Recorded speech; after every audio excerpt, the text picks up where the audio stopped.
Us. Finish up the season and we are live. Hey guys, how you going? Set up BKR Sport. Welcome to round 27, the last round of the regular season. It has been a long journey and we've still got positions up for grabs. The wooden spoon battle this week is going to be huge. You've got the Manly Seagulls technically fighting for a top 8 spot. Not that they're really going to be doing anything because they have to overturn an 82 points differential. You're having the Dolphins, who are so desperate right now for the Rabbitohs to beat the Roosters, because then that would give the Dolphins a chance to drop into the top 8. If the Roosters win, they will be in the top 8 in 2025, and I don't think, they can't get a home final anymore because of that Sharks win, but the Roosters obviously will lock in a top 8 spot with a win over the Rabbitohs. And then you've also got that battle for the top 4, which is actually still between the Warriors, the Sharks, and the Broncos. Obviously, if the Broncos win this game here tonight, then they will guarantee themselves a top 4 position, provided the Sharks don't win by about $1 billion against the Bulldogs on Saturday. I think that game is. I can't remember, but it is this weekend. And then the Warriors, they just need to hope that the Sharks and Broncos both lose their games, and then they have a chance to jump back up into the top 4. But obviously, their season's been a bit all over the shop. The minor premiership obviously has already been locked down, and the top 3 is locked up in position. So there's not much to really play for them, which is why it's actually quite a surprise the Storm are playing a full-strength lineup here tonight. And when I say full-strength, they've brought back guys. You know what I'm saying? Like, when I say full-strength, I mean, well, they've got no Harry Grant still because he is suspended. So that is realistically the only huge out there that... you are looking at the Storm team and saying, well, why have you done this? Are you just doing this to screw with Brisbane? Are you just doing this so that the Broncos don't make the top 4? Or what's the actual reasoning here, Craig? I don't think that obviously last week's Roosters game, where they got absolutely punched in the mouth, would have helped the Broncos' chances there, because obviously the Storm want to go in with a bit of momentum, not losing 2 straight games, and one of them being an absolute gigantic loss to the Roosters after leading 10-0 at half-time and losing by like 40 points at 10. So I think that was actually the biggest detriment to the Broncos' chances here of playing a rested Storm, because a lot of those Storm players were actually rested last week too, to be fair, with 8 players out in that game. But guys, let's get into this match. Actually, no, we're going to go through every game this round. Then we're getting into the Broncos versus Storm match tonight. We'll get into the light up, and then we'll get into the chat and see what you guys are saying. So obviously hit that like button, subscribe if you are new around here. We are going to be live for every single game this weekend. I'm coming to you actually from Malaysia. I'm in Kuala Lumpur right now. I'm heading back to Vietnam next week, but I am coming to you from Kuala Lumpur in Malaysia, and it is actually incredible. It's pouring down rain right now, but it is an incredible place. So before anyone asks, where are you? You're in a different place.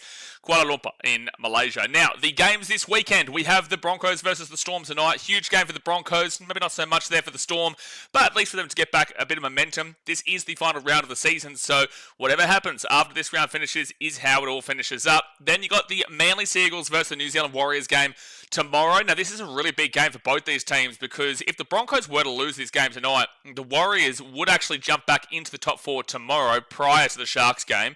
But the Warriors would jump back into the top 4 with a win over Manly. Whilst Manly, they need to win by a massive margin. They need to be talking like 60 points to be thinking top 8, because their points differential is plus 20 and the Sydney Roosters are plus 102. So they would need to be winning by about 50 to 60 and then still expecting the Rabbitohs to beat the Roosters by about 30. I don't think that's happening. So that's why I've got Manly as eliminated. But the point is, still a big game for both those teams tomorrow.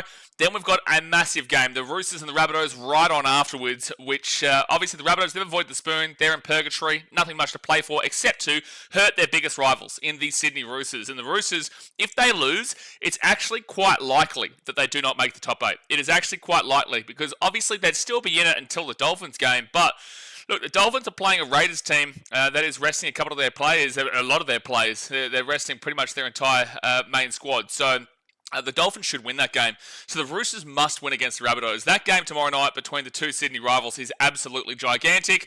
Then you go to the Saturday games, Dragons versus the Panthers. Literally kind of a pointless game in a lot of ways. The Dragons, they're in 15th in purgatory. If they win, they can jump out of the top 4. But if they lose, they will cement themselves in the bottom 3 for this season. So it is a big game for them to try to get a little bit of respect from their last game, I guess, especially considering they were fighting for the 8 about 2-3 weeks ago.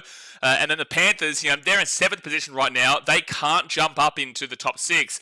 They can drop down to 8th position with a loss and a Roosters win, but that's as low as they can go. So not much really to play for both those games, both those teams, but we will be there for it.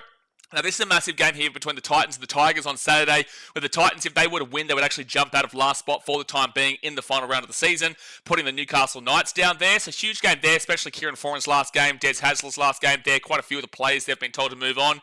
So, it's a bit of a last hoorah there at Suva Super Stadium for a team that has gone really poorly this year and coming off a 30-point loss to the Dolphins as well. So they do not have score points. I hope we can see something going there.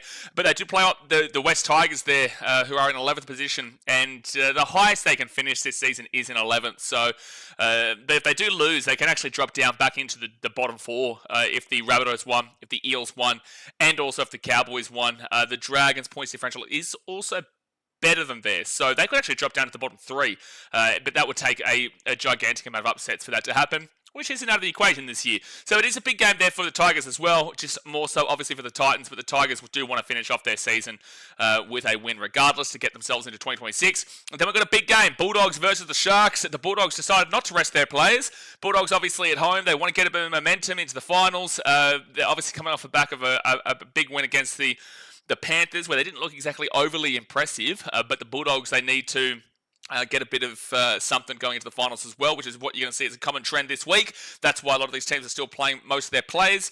So yeah, the Bulldogs, they can't drop into fourth position, however, and they cannot go realistically up into second based off points differential. So not much to really play for them except for just finishing off the season strong. And the Sharks, if the Broncos lose their game tonight at the Storm and the Warriors lose their game to Manly, actually, who cares? If the Warriors beat Manly, the points differential for the Sharks is still way better than theirs at plus 91 compared to the Warriors at plus 22. So if the Broncos lose tonight, the Sharks, they have got a real clean run into the finals in the top four as long as they beat the Bulldogs. So that is a massive game there for the Sharks to lock up the top four spot if the Broncos lose tonight. Otherwise, they're top six regardless. It doesn't really matter if they come fifth or sixth, but they still should be trying to get a little bit of something into the finals as well. Then on Sunday, we finish off with a couple of interesting games. The Dolphins-Raiders game only means something if the Roosters lose tomorrow night. If the Roosters win tomorrow night against the Rabbitohs, then it just doesn't matter. This game means absolutely nothing. The Dolphins are pretty much going to be fighting for 9th or 10th position. And the Raiders have already got the minor premiership locked down. So regardless, this game means nothing unless the Roosters lose to the Rabbitohs tomorrow night. And then we have another game, which actually could have a lot riding on it. So the Eels versus the Knights. The Eels win, they can actually jump as high as 11th and finish off the season with a respectable number considering where they were at. But the Knights, if the Titans were to beat the Tigers on Saturday, the Knights must win that game to go back above the Titans because their points differential is really poor. The Knights are minus 244, the Titans are minus 207. So if the Titans win, they go above them, and that would force the Knights to have to beat the Eels at Combank Stadium on Sunday. The Eels have been playing some really good prideful footy lately, where they were able to beat the Roosters a couple of weeks ago. They were able to beat the Warriors. So the Eels are actually playing some decent enough footy that are getting wins.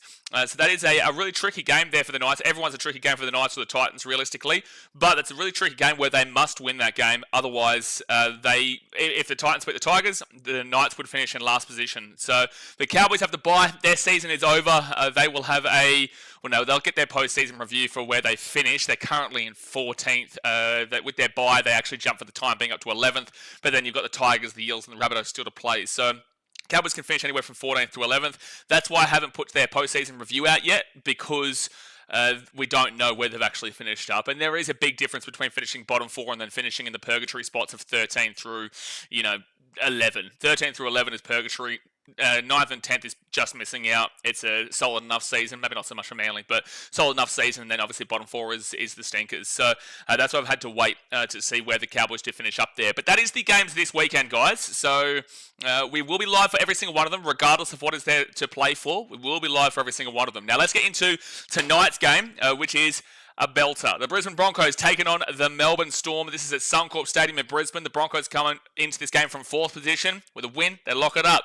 With a loss, probably not. The Storm, they come to this game from 2nd position. They have got a home final in week 1 regardless, and a real good shout of sweeping right through to the preliminary finals with a win next week. Now, this is at Suncorp Stadium. The ins for the Broncos, Deloise Holter, and the out is Gehamar Shibasaki, dropped for disciplinary actions. The fullback is Oh, listen. How do we describe this man? How do we describe? How do we describe this man this week? Reece Welsh, Reecey Beacey. He said no to the old chocolate Reese's Pieces this week for the old toilet bowl. Really interesting character, the old Reece. Really interesting character. But you know what? What you guys do in Brisbane doesn't concern me. The wingers are Josiah Katapani and Jesse Arthurs, with the centres being Tony Staggs and Dean Mariner. Go to the 5'8", Billy Walters, with the halfback being Ben Hunt. Front row forwards are Corey Jensen and Payne Haas, with the number 9, Corey Pakes. Back row is Brennan Piakura and Jordan Ricky. And the 13 is Patrick Carrigan, who is the captain.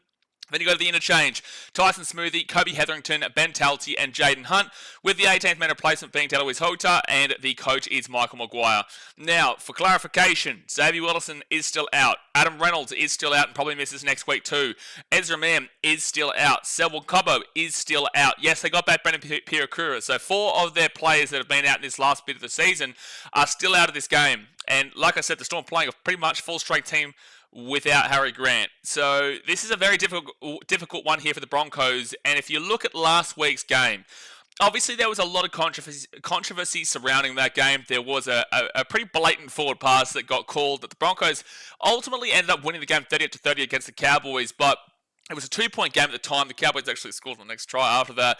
The point of the matter is that there was a lot of controversy surrounding that game, which kind of ruined how we can view it, because we don't know if the Cowboys would have gone to win that game, and we don't know if the Broncos would have gone to win that game if we didn't have a bald idiot in the middle of the field who can't make a pretty basic call, and that goes to the touchies too. It's stupid, right? So it's very difficult to read that game, so I'm actually going to kind of ignore it, because the Broncos have showed a lot of attack in that one, but the Cowboys' defense is the worst defense in the competition this year, and that's saying something considering the Titans are there, right? The Cowboys have been really poor on defense. Now, and the thing is, the Titans as well, actually, they're both probably the same. They're both actually probably, yeah, they are. They're both pretty much the exact same. Cowboys are edging them out, actually, by 684 to the Titans 691. So they're both pretty much the same. But the point is if you get compared to the Titans' defense, you know there's a problem. So the Broncos were able to attack them that game. Cowboys couldn't defend, and the Cowboys were able to score, and the Broncos couldn't defend. And that's my biggest key concern there, because the Cowboys, yes, they've been finding some more points in this back half of the season, or the back quarter of the season. It's still a bit dodgy here from the Broncos to be giving up that many points, and even the 28 points the Dolphins too. When they play teams that can score high-scoring points, they actually can give up quite a few, right? Which you don't like, because the best teams win the comp off of their defense. Defense wins premierships, right? Now they still gave up 12 points to the Knights, who can't score a point to save their life. They still gave up 22 points to the Melbourne Storm. They gave up 14 points there to the Rabbitohs when they won 60-14. That was against the Rabbitohs team that had basically no one. The Eels, they gave up 22 points against. They gave up 14 points to the Titans. They gave up 18 points to the Dogs, but that game was an Origin to play the game. So they have been giving up a decent amount of points in this back half of the season, which is a very big worry. But again, the Broncos, when they're flowing, can actually score a lot of points. They scored 60 against the Rabbitohs. They scored 20 against the Eels. They scored 26 against the Titans. I'm going to ignore that Bulldogs game because both those teams were Origin depleted. They only scored 2 against the Storm, but that was when they lost both Ezra Mann and Adam Reynolds in that game. 38 against the Dolphins, forget the Dolphins' defense. 46 against the Knights, forget their defense in this back part of the season. And then 38 points against the Cowboys, forget their defense. So this will be a very interesting game here for Brisbane. This will be a very interesting game to get a read of where they're at when they're going up against one of the big dogs who only have one individual excuse. There is only one individual excuse here for the Melbourne Storm, and that is Harry Grant. Outside of that, there is no excuses for the Melbourne Storm not to absolutely bounce back this week and show that they are still the premiership favourites, because last week was a worry, despite the fact they had 8 players out. They had a lot of players out, the Melbourne Storm. They decided to rest quite a few. They had a couple of injuries, and then there was one suspended. So the Storm do get a bit of leeway, but if they come into this game and do something similar, that's when the concerns will be there, because it means that it's a part of the entirety of the team rather than just the players getting dropped, right? Or not dropped. That's just a free will usage of that word. Rather than the players not being there, you know, it's more of an issue around the club right now. So I do need to see the Storm actually really bounce into this game to get the confidence right back up there, because they have excuses last week, but not this week. So that is the Broncos overall. Look, they've got a chance here tonight, but they are missing their halves still. Yes, they've scored points, but they've scored points against who? So now we'll see if they can score points against this Melbourne Storm team, where they did look up for it before the injuries in that Broncos Storm game a few weeks back. If they can score points here, then it's not against who, because this is is a who team. This is a big-time team. So they do need to score some points here to prove us that the Broncos are a legitimate top 4 team. Not that they've just fallen in because the Warriors have collapsed and because the Sharks have been on scam half the season. Now, the ins here for the Melbourne Storm: Eliesa Katoa, Jerome Hughes, Josh King, Nick Meaney, Tui Kamikamica, and Xavier Coates, with the outs being Jonah Pezet, Kane Bradley, Lazarus Varlepu, Sean Bloor, Siulangi, Tui Malatu Brown, and Stefano Utuagamanu. The fullback is Little Mulliman Papi, Ryan Papenhausen. The wingers Will Warbrick and Xavier Coates. The centres of Grant Anderson and Nick Meaney. The 5'8" is Cameron Munster with Jerome Hughes in the halfback. He returns after 4 to 5 weeks off with an injury. I think it was his hammy, wasn't it? It could have been hammy, it could have been something else. Either way, he's been gone for 4, 5, 6 weeks or so. And now he is back, which is a huge inclusion there for the Storm 1 week before the finals. Then you got the front rowers of Josh King moving from the 10 to the 8, with Tui Kamikamica coming in off the bench into the starting prop. Number 9 is Bronson Garlick. You go to the back row: Ativalu Lisati, Eliesa Katoa, and the 13 is Trent Loiero. The interchange: Nelson Safa-Solomona, as per usual, dropped from the starting lineup to the bench alongside Tyron Wishart, Alec McDonald, and Joe Cham. 18th man replacement is Marion Seve, and the coach is Craig Bellamy. Now, no Ashley Klein to speak of tonight, which is a good sign, considering the Broncos are playing. But look, overall, this Storm team should get the job done. They realistically should. They finish in second position on the table for a reason. They're always up here in the top 4. They always know how to get results, and they have a fantastic record against the Brisbane Broncos. I think they've only lost 1 game against them in the last, honestly, probably nearly 10 years. I don't know. There was one game about 2 years ago where the Broncos won the final game of the season, and it was here at Suncorp Stadium. However, the context behind that was that the Storm rested all their players, if you can remember that game. Right, so when the Broncos have played the Storm, regardless, Storm actually have a better winning percentage at Brisbane, at Suncorp Stadium, than the Broncos, I believe, unless that's changed recently. I know last year that was a stat. I'm pretty certain this would be still a stat this year. So, look, overall, I am going to tip the Storm here tonight. Despite the fact they are coming in off that 40-10 loss to the Roosters, on the basis that, again, they had half of their team out. There was no Harry Grant, there was no Jerome Hughes, Xavier Coates didn't play, there was no Tui Kamikamica, there was no Josh King, there was no Eliesa Katoa, all these, and the team was all over the shop. So I will give them a bit of grace in regards to that. They did still lead that game at 10-0 at half time, and then they just completely fell apart. So I will give them a bit of grace in regards to that, but I need to see them bounce back to this week, because the week beforehand they beat the Bulldogs 20-14. The week beforehand they beat the Panthers 22-18. That's 2 big time teams that they've gone and beat in consecutive weeks there. In the last game against the Broncos, 22-2. Actually, the Storm are on. I don't think they've lost since the Manly game.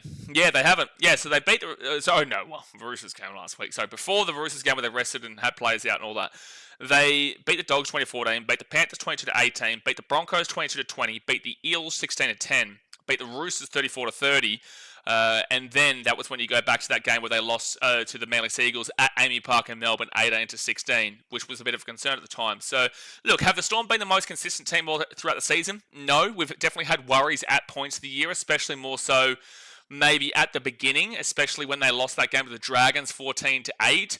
But outside of that Dragons game, they still beat the Panthers. This is the very early part of the season. They still beat the Panthers 32-24. They beat the Eels 56-18.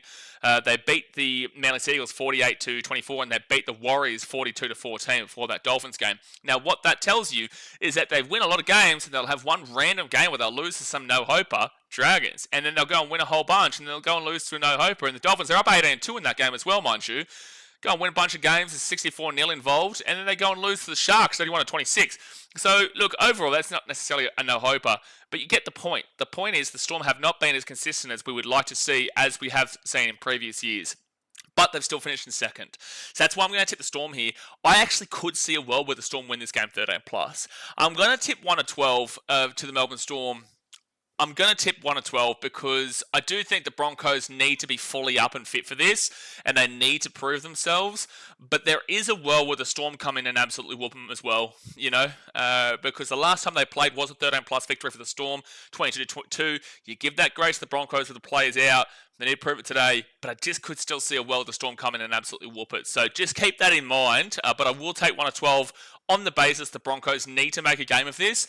And even if they don't win, at least show us some defensive resolve, because we haven't seen that recently, and at least show us the audacity to know that you are a top 4 team and you haven't just fallen in there on the back of other teams being absolute muppets, right? So I'm taking Melbourne 1 of 12, but I could see a 13 pluser here. Could I see the Broncos winning?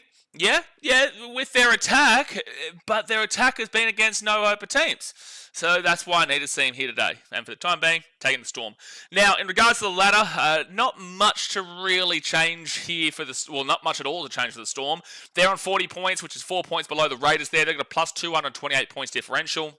They needed to win that game against the Roosters last week to keep themselves up there for the minor premiership, but they did lose that. So if they win this game, they're 1,000,000,000% guaranteed for second position. The only reason I say like 1,000,000,000%, because if they do lose this game, plus 228, the Dogs are plus 138. That's a 90-point swing. So the Storm would effectively have to lose this game by about 50 to 60, and you would have to see the Bulldogs beat the Sharks by a similar amount, like 30 to 40 points, right? So it's just not going to be happening. So at the end of the day, win or lose here, the Storm will stay in second. But if they did lose, the Bulldogs will be able to equal them. It's just their points differential is not good enough.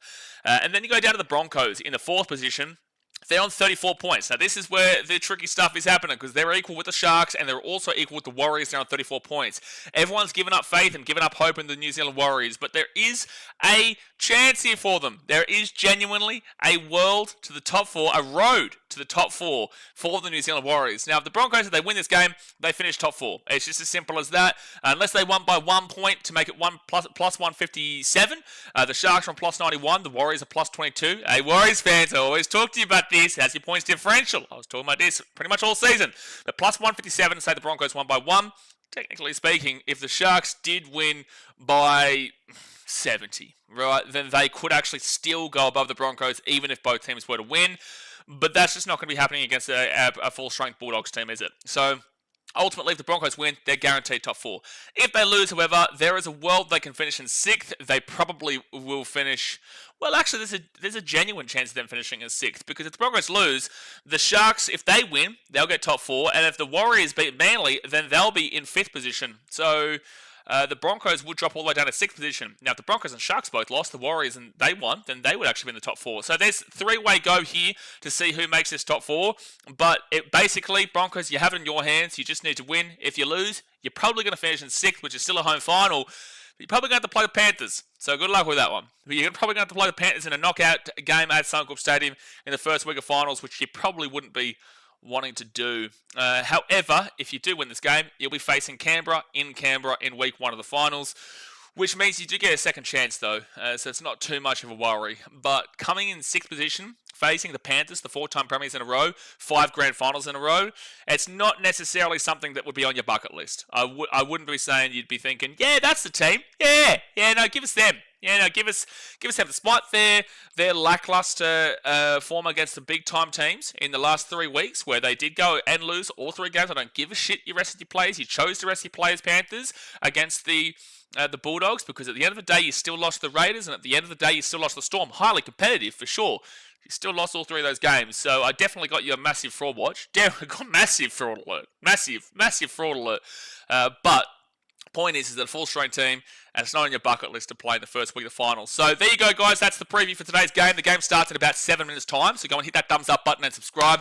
Let's get to the chat. Let's see what you are saying. Let's fire it on up here for the final round of the regular season. And if you are a team in the bottom 9 teams, well, the pain's over at the end of this weekend. The pain is over after the end of this weekend, so at least you can celebrate that. You know, at least you can celebrate that. The pain is done and dusted once this weekend finishes. But like I said, thumbs up, subscribe, let's get to the chat. And Olivia Reed slaps it down just to get us underway with an $8 redo donation. Since I'm feeling brave, Broncos to win by 18 tonight. If I get it wrong, I'll donate $160. Olivia, listen, firstly, hello. Hope you're well. Secondly, thank you very much for your $8 donation. And thirdly, I think it's time you just send it $160. Broncos to win by 18. Broncos to win by 18, Olivia. Okay, you know what? I wish you luck. I wish you all the luck in the world, Olivia. Look, I'm not necessarily going to back you in, but that is bold. That is brave. Olivia is feeling bold and brave, and we back you in for that one there, Olivia. So, well, not necessarily, but good luck, and we'll see how it goes. 18. Are you saying 18 on the dot, or are you saying 18 plus? Are you saying, oh, you know what, let's give you to 18 plus, all right? We're not going to be pedantic. We're not going to be specific about the wording of your statement.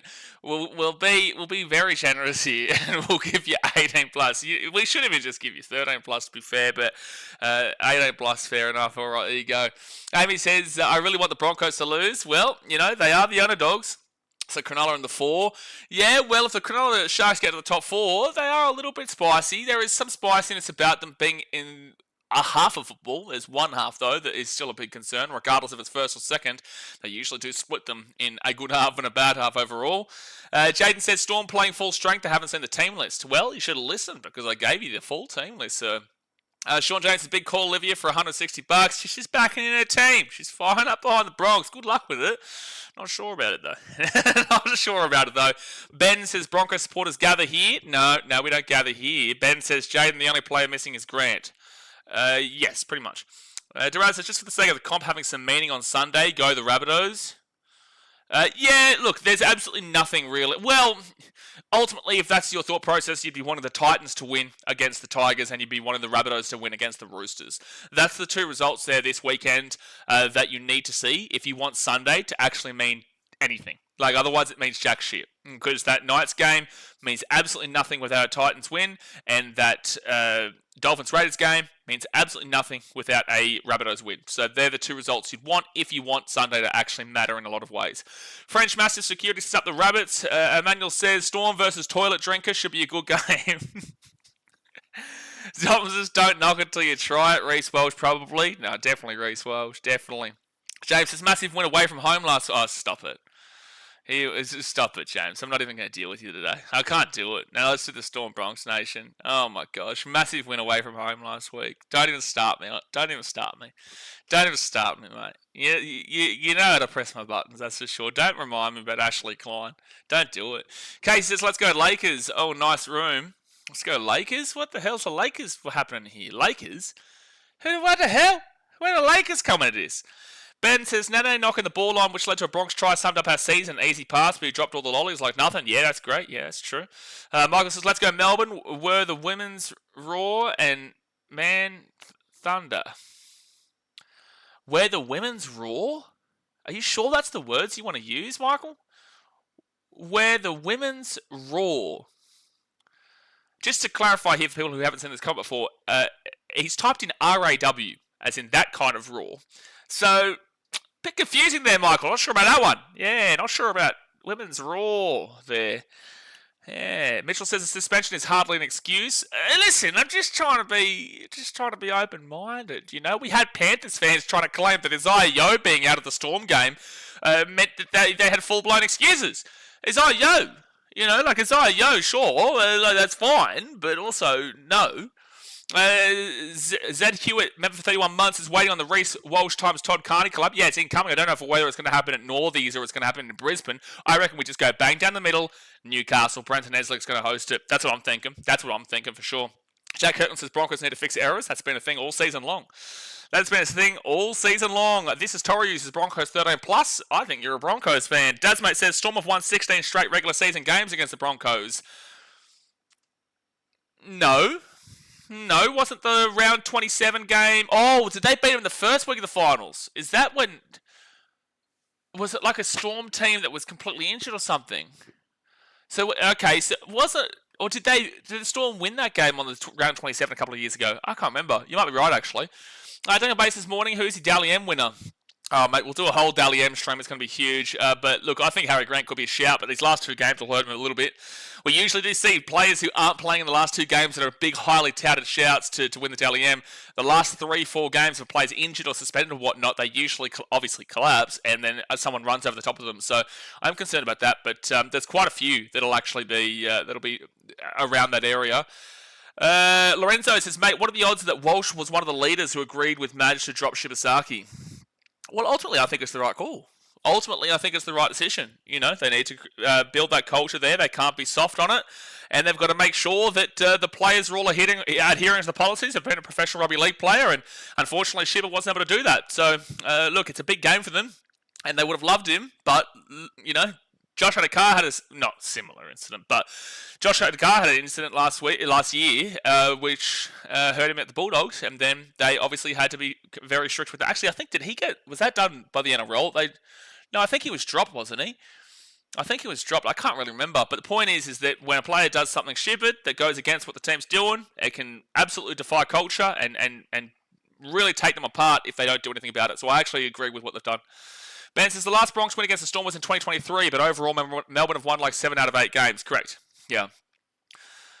Ben says if Cowboys can give Broncos a good fight, Storm will give them a huge thrashing if they play at the best, potentially. All right, so the Storm have run out of the field here, and so have the Broncos. I'm going to refresh the score here, even though the game hasn't started yet, just so that we don't see Jay shaking his hands, shaking his head, and flipping out in the chat. When he flips out, it's scary times. It is scary times. Dazmate says the 4-time premiers, 5 grand finals in a row, aka the team the Dogs beat last week. Stop it, Daz. Listen, I've got to put up with James Stevens, Broncos dribble, and I've got to deal with your Bulldogs dribble against a Panthers team, against a Panthers team that had nobody. They literally had nobody. They had Tomo from the Butlow on a corner store of Mount Druitt who was playing the Panthers team that day. And you're going to claim that? You're going to claim that, Taz. You're unbelievable. Dotty Parr says, Brick and Coates back in. I'm so happy. Duraz says, Bronx can still be lucky if both Wires and Sharks lose. They'll stick fourth, but very interesting. Well, yeah, sure, but that's pretty obvious. But yeah, sure. Shannon says, pay up now, sis. You may as well. Ben says, like I said, Bronx put us gather here. Yeah, like I said, yeah, not really. But all right, the Broncos will kick off round 27 of the season, the final round of the season. Hit that thumbs up button and subscribe. Next week, we're into the finals. And Tui Kamikamitha with a good run there brings this ball out here to the 18. It'll be first tackle. And see, the live score updated. Look at me, absolutely fly. Infinite Kiwi says, Olivia, I think your gas cap is open. Highlanders says top 4 incoming for the boys. Mate, you can't be a Warriors fan this week because you're playing away, aren't you? Laurie says, hi Blaze. No drink water tonight, but toilet water playing maybe a few forward passes tonight. Oh, plenty of forward passes tonight. It's the Brisbane Broncos. Wait, come on. Let's not be silly. Forward tackle here for the Storm, and they're at the 40 through Elias and Katoa. They roll it back to Bronson Garlic off to Ryan Pappenhausen, and Pappenhausen now will be at the halfway point on fit tackle. Dazmate says, yes, up the Lakers, 2026 champions. Yeah, Dazmate's been on the drinks for sure today. Yeah, it's a Friday night, mate, as well. Dazmate not complaining, but I will be complaining if I keep hearing about the Bulldogs beating the Panthers in a big game last week and then also the Lakers to win the 2026 championship. But that's a huge hit there from the Storm, and Reece Welch is already complaining. He's already complaining, but it'll be second tackle for the Broncos at the 20. Klaus says, evening all, get around you, Klaus. Astronomical says, hello from Malaysia, brother. You're in Malaysia? Are you really? No way, astronomical. Because I am too. So fourth tackle now with the Broncos at the 35. Jay says, clock is cooked. Mine says 31 minutes. Does it really? Oh my gosh, is this like what we had in India maybe? When we were in India, it did the same thing. Yeah, I'm going to have to change the settings on the computer to take me to Australian time. Give me 1 second here. So the Storm are going to get the ball here at the 5. All right, so give me 1 second. So let's go into the time and language. Then we're going to go set time zone automatically. No, we're going to put it maybe like that. Does that work? No, it doesn't. It does not. Okay, give me 1 second here. So, a sellout Suncorp, is it? Well, sellout Suncorp, good stuff. All right, so time zone. We're going to put ourselves in the old Brisbane time slot. There we go. And now it's working. See, it's like India. I don't know why. Thailand and Vietnam, it didn't do it, but in India and now Malaysia, it did for some reason. Fourth tackle here for the Storm, and they'll be at their own 40. And that's a penalty. That is a penalty for the Storm midway through the set. Brenton says, you're a muppet, Mr. Streamer. Just heard you comment. No, you didn't. Joseph plays is usually against the Storm, but I'm cheering them on tonight, hoping my Sharkies can get it done. Yeah, well, the Sharks fans and Warriors fans, you're massive Storm fans tonight. Massive. And then the Warriors get the first chance at going to the top 4 tomorrow against Manly, but Manly, they're going to be up for trying to salvage something, but the points differential is just not good enough. Storm tackle here at the 23 on the Broncos side of the field. First tackle, first attack of the game. Go to the left-hand side off to Jerome Hughes and to Tui Kamikamitha. And Kamikamitha is 18 metres away from the line. Second tackle. Choice of plays is usually against the Storm, but I'm cheering them on tonight, hoping my Sharkies can get it done. A lot of people feeling it. Ryan Pappenhausen goes it himself. He'll be third tackle, 8 metres away now from the line. 8 metres away. Garlic, he's going to go left-hand side, short side. Gives it to Grant Anderson. He's actually out to the Brisbane Broncos next year, and he'll be fourth tackle at the 5. He's been having a really good season, actually, Grant Anderson. Really good season. Jasmine says, I'm in Malaysia. You are not in Malaysia, son. You are not here. I don't even think you could name a city outside of Kuala Lumpur in Malaysia. Right-hand side, knock on by the Storm. Knock on by the Melbourne Storm. And it will be the Brisbane Broncos getting the ball. Trent Loiero. I don't think he's been having a season I remember, realistically, Trent Loiero. Like, I was starting to see maybe something in Origin, but now I'm back to the... I've seen him make quite a few errors. That maybe not necessarily his 100% fault, but no, it is. He's just dropped that ball pretty cold. So 36 minutes to go the first half, and the Storm make a mistake.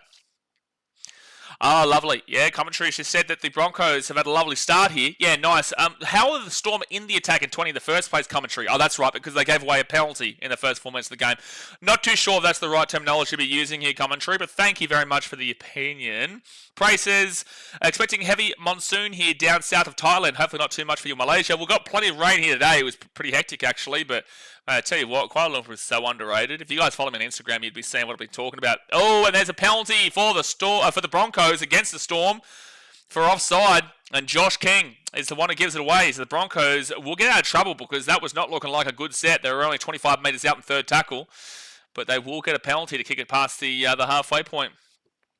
Scott says, Broncos culture is weird, drinking toilet water. Must be a thing they do after games. Yeah, I do think it is a thing that they come together and sing Kumbaya whilst drinking toilet water. Hopefully it's not like Coles action.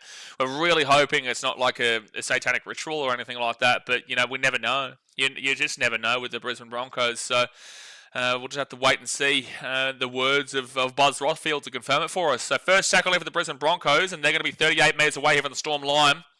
Ben Hunt gives it up to Payne Haas, and that was good rush-up defence there from the Storm, but he still gets a good 5 metres post-contact. Brent says, Jerome named today? Yes, Jerome Hughes is named today. Completely incorrect spelling, though, of Jerome. So 6 again here for the Brisbane Broncos, and now it's going to be Dean Mariner to the 20. I always get confused between Dean Mariner and Josiah Katapani, but this is very... Well, that's nearly a penalty. No, it's going to be 6 again here for the Brisbane Broncos. They're 20 metres out, and Corey Jensen, he's going to be 10 metres away here from the line. First tackle. Broncos on the attack here early. Corey Page up to Paddy Carrigan. Carrigan at the back here to Ben Hunt. Ben Hunt gives it across to Jesse Arthurs. And Arthurs will be taken down to the 5. Second tackle. Broncos here getting a bit of a move on early. Give it to Corey Pakes, off to Reece Walsh. This is a very pedestrian part of this set. And it'll be third tackle now at the 15. Jay says, what the hell goes through someone's mind to drink from the toilet? My dogs never once did that. That's because your dog's not named Reece Walsh, but he is he might be up for sale at some point. Broncos left-hand side, and they're going to be 8 metres away, 5 metres away from the line. Fourth tackle for Brisbane. Brennan Piakura. Corey Pakes goes at himself, and he's going to be 1 metre away here from the line. Fifth tackle. This has been a very mixed set here from the Brisbane Broncos. A couple of good attacks, but a couple of really poor, boring ones. And that also was absolutely awful. Well, it's actually worked out, maybe. It's actually nearly worked out. Oh, jeez. They're going to take him down in the in goal. Absolutely dreadful kick from Reece Walsh. It's actually ended up being something. So it will be a dropout here for the Melbourne Storm to the Brisbane Broncos. Praise, I went to Kuala Lumpur when I was young. I should go again. Only 6-hour drive from Hat Yai. What do you recommend to see in Kuala Lumpur? Well, this game's a bit too big for us to go on our recommendations, but there's plenty of games this weekend we can talk about it. Also, I've only been here for about 4 or 5 days. But plenty of other games that aren't as significant as this. We can talk more about that kind of stuff this week. So the Storm with the short drop out. They'll knock it forward, and it's going to be Broncos here. 0 tackle, 10 metres away from the line. Prices in Broncos contract to drink from the toilet. That does make sense. So 0 tackle here and a 6 again. So it's Broncos here. First tackle, 10 metres, or 0 tackle, sorry. Slowing down this rut. Corey Pakes gives it off to Ben Hunt. Ben Hunt across to Piakura. And now it's going to be first tackle at the 10. And it's going to be a penalty. Wow, the Storm have been super ill-disciplined in this first 8 minutes. Wow. And the Broncos probably go for the 2 here, you would assume. The referee does. I don't think he wants to check this. I think he just wants to warn the Storm and say this is getting a bit ridiculous. Yeah, short period of time to talk to him. Brenton has referred to my Thailand sniffy jar. Where is it? I actually haven't had it the last couple of days. I packed it away somewhere. It's got to be somewhere. It's got to be somewhere, lads. It's got to be somewhere. But are they going to take the 2? Yes, they are. The Broncos are going to take the 2. They are going to be taking the old penalty goal here. Oh, geez, Brenton, you've sent me on an absolute journey now. I don't even know where I put it. I've put it somewhere. I definitely put it somewhere. I just hope that I put it somewhere that I can remember. That'd be always nice. I doubt your dog also paints their fingernails either, Jay. That is a good point. No, I don't think Jay's dog paints the old fingernails. Jay might paint his dog's fingernails, though. That might be something that Jay might be into. You never know. And Nate Jay, of course, taking the 2 is a smart move. It's a Dragon's way. But I found it, Mr. Esley. I have found it. We're on. 8.5 minutes in. Broncos at 2 here. Reese Peasy. Old toilet drinker going for the shot. Klaus says, no, Broncos never had a drink. Sniff the bowl, maybe. Okay. That's a bit dodgy, but I wouldn't put it past him. I would not put it past him. And commentary just said he should gobble this one up. Well, you would assume he gets it. Gobbling it up, maybe an interesting choice of words this week. But Reece Walsh, he will gobble it all up. And it is 2-0 to the Brisbane Broncos, 8.5 minutes into the game. 8.5 minutes in. And we got Broncos fans doing this in the stadium. You didn't score a try. What do you mean? You can't be doing the old no. You didn't score a try. Since when? They're not even playing the music. Get a grip. Praise, I lost my sniffer like over a year ago. Found it and still used like new. Well, Pray, you're in Thailand. Like, you can get it. Pray, you're in Thailand. You can go down to anybody's shop and just grab a new one. You lost it for a year. You could just got another one. All right, so right now the Broncos would be confirmed. Top 4 if the score remains the same. Good luck with that. 10 minutes into the first half. 30 minutes to go here the first half. Hit that like button and subscribe if you're new around here. 30 minutes to go. And the Broncos will grab that ball at the 5. Billy Walters up to Paddy Carrigan, and Carrigan will be at the 15 on first tackle. Brent says, never fear the Sniffy Jar is near. Sniffy Jar is always near. Well, to be fair, like I got this, when did I get to Thailand? Like beginning of June? It's now beginning of September, and this is still rocking and rolling. It's getting absolutely rocking and rolling, this. So, third tackle now with the Broncos at the 33. Snaky Games says, I mean, the Broncos had them on the run. I reckon, ooh. Hold on, I've got to refresh that. I don't know why I did that. For some reason, it's been a little bit low. Shot the computer today. Fourth tackle with the Broncos. Ben Hunt, hospital pass to Tony Staggs, and he gets crunched by Xavier Coates. Say again, I mean, Broncos had them on the run. I reckon they should have ran it. No, I disagree. In an important game like this against a Storm team, yeah, sure, you can say that you need to... it's going to be a penalty to the Melbourne Storm here. It's for a high tackle. Penalty to the Melbourne Storm. He's probably going on the sideline otherwise. I think you go for the 2 in that situation. You need to win to make top 4. If you lose, you probably don't make top 4. The Storm, to be fair, the Broncos did lead 2-0 about 4 or 5 weeks ago when they played the Storm and lost 22-2, which is a Dragon special, that, with Nate J. But, no, I think that this was the right decision in this game. Jesse Arthurs definitely gives away the penalty there, though. Sean James, at least the water is clean enough to drink from the toilet in Australia. Well, that is a very interesting way to think about it, Sean. I'm not going to think about it like that, but, next time you're in Australia, Sean, you leave Chiang Mai, or maybe, you can give it a crack and see how clean the old toilets are. Second tackle. Just try not to do what on the airplane, because that's still coming from another country. So Cameron Munson out. He'll be at the 45 on third tackle. Nate says Broncos doing well at their Suncorp away game. Josh King to Jerome Hughes. Hughes at the back into Pappenhausen. Pappenhausen's got space. He gives it off to Will Warbrick. And Will Warbrick will be at the 35. He gets away from 1 and he gets the ball at the 30. Really good run there from Will Warbrick. Fourth tackle. They give it to Jerome Hughes. Hughes gives it to Tui Kamikamitha with a strong run to the 20 and it's fifth tackle. This has been a huge set here from the Storm. And here comes a kick for Coates. You would assume Munster puts the ball up into the air. Xavier Coates. Oh, well, that's a penalty. That's a bin. That's arguably a bin here. That's a professional foul to take Xavier Coates out of the play. He's grabbed onto him without the ball here. That's a professional foul. Like, that's arguably 100% a professional foul here. Tony Staggs has deliberately just tackled a player without the ball to take him out of the attacking play. That's a professional foul. Yeah, Kippaxross saying the same thing. That is 1,000,000,000% a professional foul. How they have not called that as a professional foul in a bin is beyond me. Xavier Coates is going up for a grab. Tony Staggs not making a play anywhere near the ball. He's about 5 metres away from it. Has just taken away the player deliberately to stop him from having an opportunity. And he hasn't, they've penalised him. What this shit? That's definitely a bin in every world. Grant Atkins. That's ridiculous. Anyway, Jerome Hughes now, second tackle, 5 metres away from the line. 28 minutes to go the first half. Stephen says, and as a Broncos supporter, I'm seriously considering dropping off a box of Mentos at Red Hill for the toilet drinker. Makes sense. Storm here, right inside. Elias Katoa will Warbrick. He's going over the sideline. It's going over the sideline. Stupid there from the Storm, but I do have to go back and blame and lay a lot of blame here on Grant Atkins. It's an absolutely useless decision. An absolutely useless decision. No bunker in play, and also no decision from Grant Atkins. That was poor from the Storm. Don't get me wrong. That was really bad there from the Storm and good defense in the Broncos. But you just need to go back and say, how on earth are you not saying that's a professional foul against Jesse Arthurs for deliberately taking a player out of the attack nowhere near the ball? Second tackle now at the 43. Praise says, unless you're a native Thai, our stomach can handle the water here, but also our probiotics is very strong in pharmacy. Third tackle, we've got a pharmaceutical lesson from Bray coming up. Michael says, watching your great coverage on train going to Shanghai in China. Oh, good stuff, man. Well, I hope you enjoy the old China. Fourth tackle now at the 45. Laurie said, instead of Gatorade, to pour toilet water on the bunker rest. Yeah, make sure for that. Grant Atkins definitely shouldn't be getting away from it.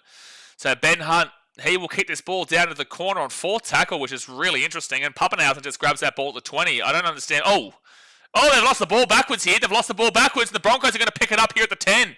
Well, I don't know what Pappenhausen's doing there, but he's just throwing that ball backwards. Oh, they should have gone right-hand side. They should have gone left-hand side just then, the Broncos. They went right-hand side, but they had completely open on the left, and it's going to be 6 again here for the Brisbane Broncos. Grant Atkins, I tell you what, though, if you've been a Storm player immediately, after not beating a Broncos player, that'll absolutely flip everyone out. So it's going to be Corey Jensen now for the Broncos, and they're 8 metres away from the line.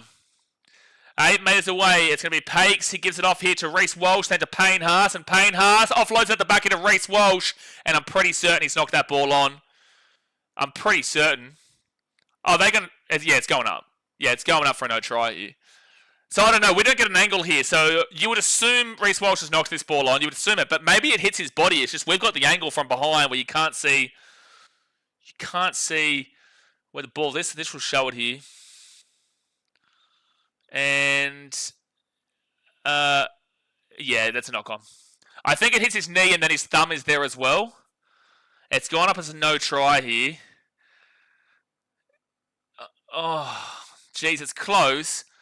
Like, Reece didn't celebrate like crazy, which would tell me that he's probably touched this. There's not going to be conclusive evidence. Yeah, based on the available angles, they're going to support the on-field call. Oh, what? Oh, so what happens here? Oh, so they're actually not even looking at that. They're looking at something else. They're saying that Pappenhausen gets pushed away here. And Reece Walsh will shove him. Oh, this is interesting what they call it. I thought they called no try for a knock-on, which I didn't think there was conclusive evidence. And... oh, this is an interesting call here from Butler, especially with it being called... Damn, they're going to call this as a try. So they've overturned this, which is actually quite interesting because, well, firstly, the no Stag's been up the other end of the field, but this is interesting because they called it a no try. They've said Pappenhausen's grabbing him. Reece Walsh has extended the arm. You have to overturn it. I'm okay with the no knock on of the knee because if they call that as a try, then they're probably calling that as they're going to go say inconclusive. But if they call it a no try, they're going to say inconclusive as well. So they didn't actually go up to look at that. They didn't actually look at the knock-on from... Well, they didn't... Grant Atkins didn't bring it up to be talked about. They still checked it, so I'm okay with them going with the on-field decision there of the knee. Interesting that they've gone here that there's no extra arm there from Reece Walsh. But overall, I wouldn't necessarily disagree with this being called as a try. The only disagreement that I have is that the Broncos didn't get binned up the other end of the field with Tony Staggs. But it is 6-0 here, the Broncos with the kit to come. Laurie says, every player checking their water. It's not Reece's bottle right. Praise says, NRL 1 Broncos top 4. Yeah, like this again, like you can't call that as a knock-on if the on-field referee didn't call it. But it is interesting that they have overturned the no-try call from Grant Atkins when Reece Walsh has extended the arm. It's like, okay, Pappenhausen may put his hand on him first, but at the end of the day, it is shoulder to shoulder, not an extending of the arm. Like, he's literally extended the arm to push him away from the ball. Anyway, Reece Walsh is going to miss the kick, so it's going to stay 6-0 here. So it's only one score game. That's where my confusion comes, because they called it as a no-try. And you've clearly seen Reece Walsh extend the arm, which isn't shoulder to shoulder. But it's like, whatever. The biggest issue was the no bin. St. Games says, wow, the NRL wants Broncos top 4. Pups grabs him first. Well, but the thing is, Infinite Kiwi, it's not about whether Pups grabs him first. It's about the fact that Pappenhausen has grabbed him first. No pull or no push, but they are going shoulder to shoulder at that point. Reece Walsh extends the arm to push him away, which you're not allowed to do. And because it was called a no-try, I probably would have said that should have been staying as a no-try there based off of lose evidence if you really want to go that way. But you're not allowed to actually completely extend that arm to push him away in that situation. So that's why it's interesting. But overall, it just the biggest issue that I've had was with the Xavier Coates and Tony Staggs situation. And it's a penalty hit the Broncos at the 20. They're getting a lot of penalties. They are getting a lot of penalties here. Mason says, shut the fuck up. Well, welcome to the stream, mate. Make sure you hit that thumbs up button. And thank you for subscribing, by the way, Mason. You are a dick. That's all good. We're going to keep on streaming. I'm going to keep on talking. Thanks for coming. Praise says, anyone want Broncos top 4? Sean James is professional foul and no professional decision. Broncos Sports says, Mr. Plumber Man, try time, bing bong, mudda bish, Mr. Plumber Man. Terminox says, support the decision of knee. It went up as a no try, not knee. No, so that's where I was confused at first, Terminox. So they went up as a decision of no try from the arm extension of Reece Walsh. They didn't go up as a no try. Actually, you might be right that way. They didn't actually go up as a no try for that. So what the bunker is actually saying is that because Grant Atkins has cleared the knock on, then they can't call as a knock on because Glenn Atkins cleared it. So they said inconclusive in regards to that. So Broncos now third tackle at 45. Do you understand what I'm getting at here? So then they've adjudicated based off of the extending of the arm, which is what Grant Atkins went up for, and they've overturned that. And Tay now says, seriously, we're heading for a Duddlewood final series with this refereeing. Yeah, absolutely, we shouldn't be talking about this right now. But then again, we saw this last week with Broncos Cowboys. So it's going to be a fit tackle now for the Broncos, and they're 20 metres out from the line. Doesn't it says, watch your language, Mason. So Reece Walsh kicks his ball through, and it will be Pappenhausen who grabs his ball at the 5, and it'll be first tackle for the Storm. David says, hello everybody, how are you? Well, it would have been better if we weren't talking about officiating already in this game, 18 minutes in. And Xavier Coates will get taken back. He offloaded the ball. He offloaded the ball. I don't know why Ben Hunt's complaining because they got rid of the ball. It's like, if you're saying that that's play on and you're tackling him into the in goal, well, you can't complain about him offloading it. Third tackle now for the Storm at the 25. Hugger says, should the bunker interview with 4 passes? Hope we don't see a 4 pass from the Broncos. It's hard. It's 4th tackle in for the Storm at the 33. It's very difficult because some 4 passes are minor, but it comes down to perspective, and some blatant. I think the blatant one, sure. Jerome Hughes right hand side. They give it off to Nick Meaney, and Meaney will be at the 50 on 5th tackle. And Towns says the Knights Sharks, they tried to give the Knights a 20-0 lead at half-time last Sunday. Yeah, I would agree with that. There was definitely a lot of controversy in regards to that first try. Remember, Jesse Arthur was taken down here at the 18 on first tackle. No, you are right. There was a lot of the first try for the Knights was definitely an obstruction against Tyson Frizzell, if that's the one I think we're referring to specifically. And there was a couple of dodgies in that first half, but overall the Sharks were too good. But this is only a 6-0 game. I just hate that we're having to clarify, talk, and discuss officiating right now rather than being able to watch a game where the Broncos, the underdogs, are currently guaranteeing themselves the top 4 based off of their own merit. The Broncos have been the better team. There's no discussion around that. But it's like the whole game is just been overly officiated right now to the point where it's completely disagreeable in regards to a lot of things, especially the no sin bin for Jesse Arthurs. So the Broncos now will kick this ball down to the 5. And it will be Ryan Pappenhausen now, who brings it out to the 12 on first tackle. 20 minutes gone in the first half, 20 minutes to go. Hit that thumbs up button and subscribe if you're new around here. And Xavier Coates will get this ball to the 20. Snake Games, why would you join a live that says commentary and be mad about the streamer doing commentary? Because the guy wasn't loved by his mother when he was a child. That's why. Yassi says, bro, I hope Storm make a comeback. Well, it's not a comeback. It's only 6 points right now. And it's a penalty to the Melbourne Storm. As a penalty to the Melbourne Storm, I wouldn't necessarily say 6 points is classified as a comeback, but technically speaking, sure it is. But no, it's not. There's 60 minutes to go of the game, mate. It's only 6 points, so it's not. It's not. I don't know how this wasn't just a knock on there from the Storm. To be fair. Prey says, because my son is mad, his brother didn't share the toilet water. That's why. Maybe that makes sense too. Nay says that trainer is way too close to the action. We all know trainers love a bit of rugby league this year, that's for sure. And Elias Katoa's away here. Great run from Elias Katoa. Just breaks through the tackles, and the Storm now are at the 40. Oh, arguably a 6 again there against Mariner, but they didn't call it. Now they go left-hand side. Jerome Hughes at the 35. He gives it off to Trent Loiero, and Loiero is going to be 32 metres away from the line. Second tackle. Dominoc says it's 2025 and I know all of the refs' names. You'd think they're the stars of the game. You're absolutely right. You are absolutely right, man. Storm now, Jerome Hughes, he's at the 20, he gives it off to Cameron Munster. Munster steps around 1, will he get the offload away? He does, he gets it off to Josh King, and Josh King's just going to run this ball for about 6 extra metres from where Munster offloaded that ball in the line, so it's going to be 4th tackle now for the Storm. They go to Munster, right-hand side, short into the line, and it's another mistake here from the Melbourne Storm. A few errors here today, and Craig Bellamy's not too happy about that. So Watson says if they had supported the no knock on from the replay, if they went up as no try, why'd they go up as no try exactly? Because Grant Atkins said that he extends the arm and that it's not shoulder to shoulder, which I would agree with because he does extend the arm. So then for the bunker to say that just because Pappenhausen touches him first and puts his hand on him first, doesn't extend his arm and doesn't shove him over, but because he touches him first, is what the bunker said, that it's now shoulder to shoulder. But then how is it shoulder to shoulder if you're extending of the arm to push a player away?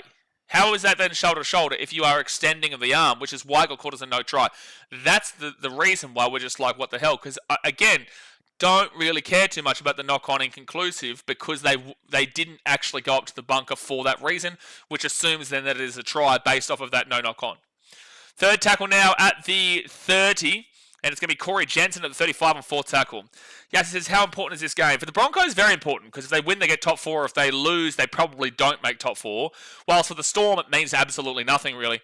The Broncos now beat the 45 on 5th tackle, because the Storm are in second position where they win or lose. And now Reece Walsh will run this one up, and he'll then kick this ball into Pappenhausen at the 10. And he'll push this ball across into Xavier Coates, and Xavier Coates will run into the line at the 13. About the 15 or so for the Storm. Good line there for the Brisbane Broncos. Snake Games, does this game matter much to the Storm? Does this game matter much to the Storm? Not really at all. No. Mason says, hi. Hey, Mason, fuck off. So it's going to be second tackle of the Storm. They're at the 25, now the 35. And it's going to be third tackle now for Melbourne.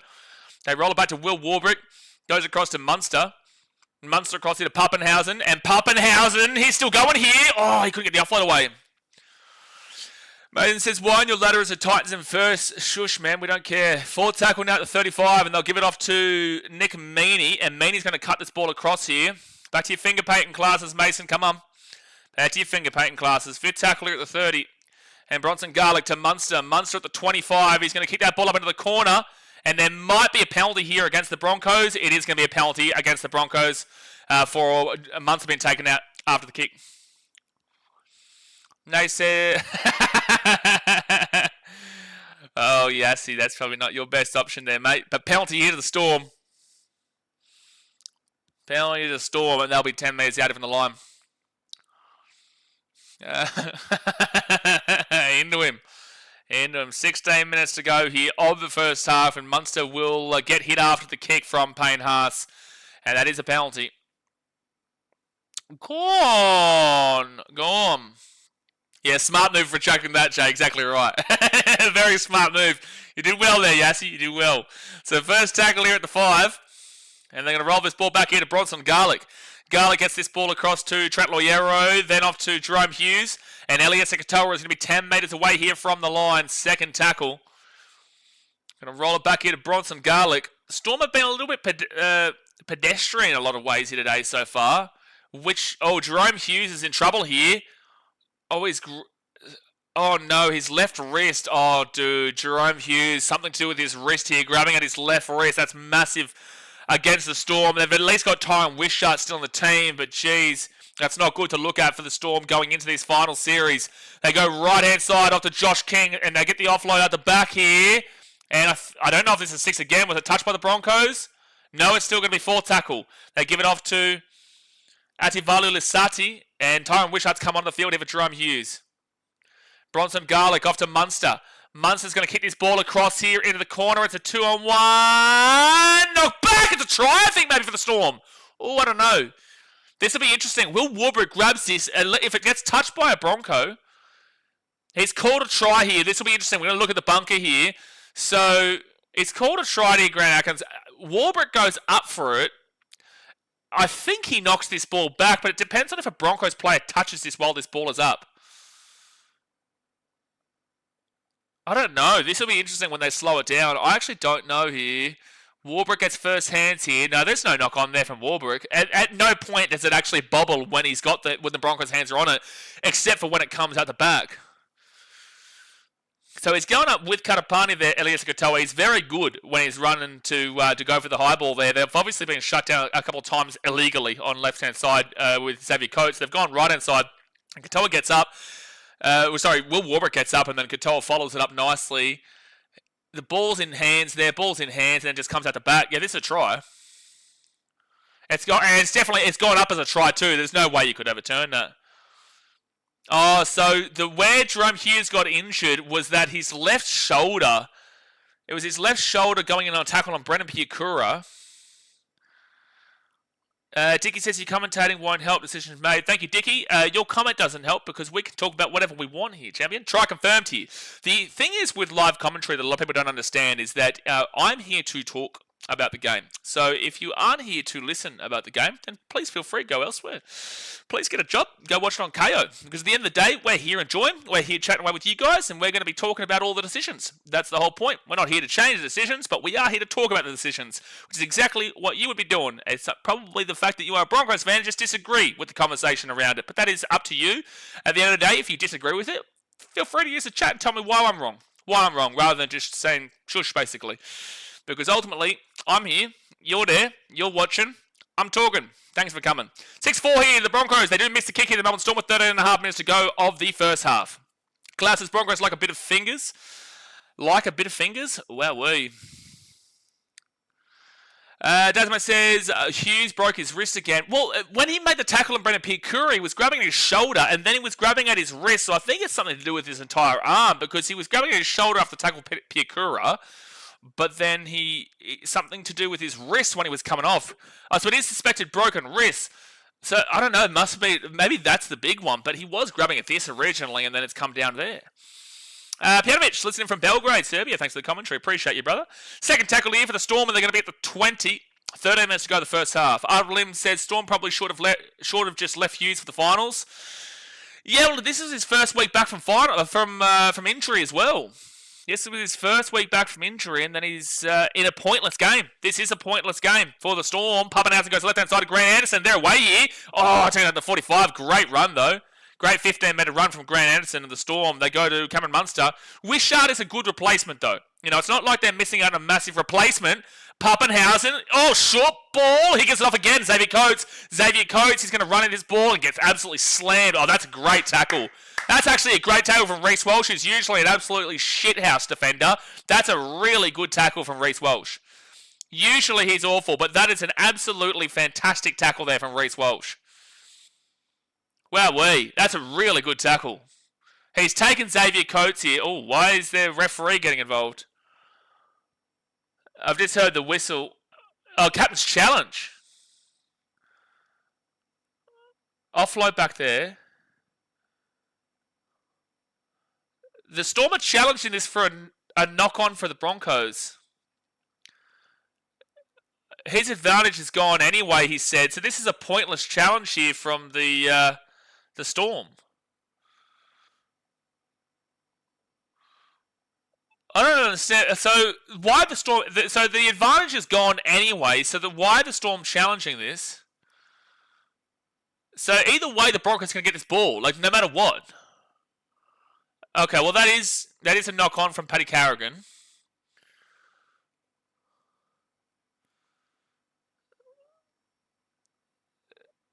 He's happy to let him have it back if it's not a knock. Well, Pat definitely is knocking this ball on. Well, there's definitely a knock on there from Paddy Carrigan. There's no doubt about that. But it's just like if they lose this challenge, Grant Atkins has said he's happy to give the challenge. What's happening in this game? He's happy to give the challenge back if it is unsuccessful because there is no point to it. Just make it inconclusive and move on at this point.